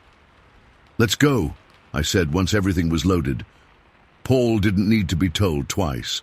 He fired up the motor and turned us downstream toward Bethel, pushing the old engine harder than I'd normally allow. As we sped away, I tried to process what we'd seen. It had walked on 2 legs, had a generally human-like shape, but was entirely wrong in size and proportion. The height is what keeps coming back to me. Towering over those 8-foot willows means this thing had to be at least 9 feet tall, probably taller. And its color, that uniform grayish tone, not like clothing, more like skin or fur. In all my years in Alaska, I've seen bears, moose, all manner of wildlife. This wasn't anything like that. The trip back to Bethel was tense. Paul and I tried to rationalize what we'd seen. Maybe it was someone on stilts, but who walks on stilts through thick riverside willows? Maybe some kind of practical joke. But there was no audience out there to appreciate such a prank. We went through every possible explanation, each one sounding more ridiculous than the last. "Uncle," Paul said eventually, his voice dead serious, "I think we saw a Sasquatch." I'd heard the stories, of course. Everyone in the region has. There had been increased reports around Bethel over the previous few years. Always dismissed them as imagination or misidentification. Bears walking on hind legs can look surprisingly human-like from a distance. But bears don't stand 9 feet tall, and they certainly don't walk calmly through willows on 2 legs for extended periods. When we got back to Bethel, we debated whether to tell anyone. In small communities like ours, you have to be careful about what stories you share. No one wants to be labeled the town crazy. But the experience was so unsettling that we ended up telling my brother James that evening as we cleaned the fish. James listened without interrupting, which was unusual for him. When we finished, he was quiet for a long moment before saying, "Alec Wasili saw something similar last month near the Johnsons' slough." Nobody believed him. Over the next few days, Paul and I compared notes, making sure our memories matched.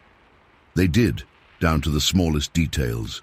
Neither of us has been back to that specific fishing spot since. There are plenty of other places to set nets after all. What bothers me most, even now, isn't just what we saw, but how it made me feel. I've faced brown bears, weathered storms that nearly sank my boat, and once fell through river ice in February. But nothing has ever filled me with the primal dread I felt watching that grey figure move through the willows. It was the absolute wrongness of it. Something that shouldn't exist, yet clearly did. Some people have suggested we saw a man in a costume. Out there, miles from any road, in thick brush where walking is difficult at best. And for what purpose? Others have proposed it was some undiscovered species of wildlife, but what animal walks upright like that for so long? The memory that haunts me most is how deliberately it ignored us. Most wildlife either flees from humans or shows curiosity. This thing knew we were there. The boat motor alone would have alerted anything with ears. But it chose to act as if we didn't exist. That calculated indifference feels more threatening than any aggression. I still fish the Tarponac, still visit my sister in Queflock. But I'm more watchful now, especially when passing that stretch of river. Paul is too. He doesn't joke around like he used to when we're on the water. His eyes constantly scan the shoreline, particularly when we're near stands of tall willows. Whatever walked along that riverbank that August day changed us. Not in any dramatic way that others would notice, but in how we perceive the wilderness we thought we knew completely. There are spaces between what we know and what exists, and sometimes, if you're unlucky, you glimpse something moving in that gap. I've never reported this officially. What would be the point? File it alongside dozens of similar stories that get dismissed or sensationalized. But it happened. Paul and I saw something that day that shouldn't exist but does. Something that walked like a man but wasn't one. Something grey and enormous that moved through the willows like it owned them. And sometimes when I'm alone on the river and the light hits the willows just right, I catch myself holding my breath, watching for movement above the swaying tops, waiting to see that grey form again, hoping I don't.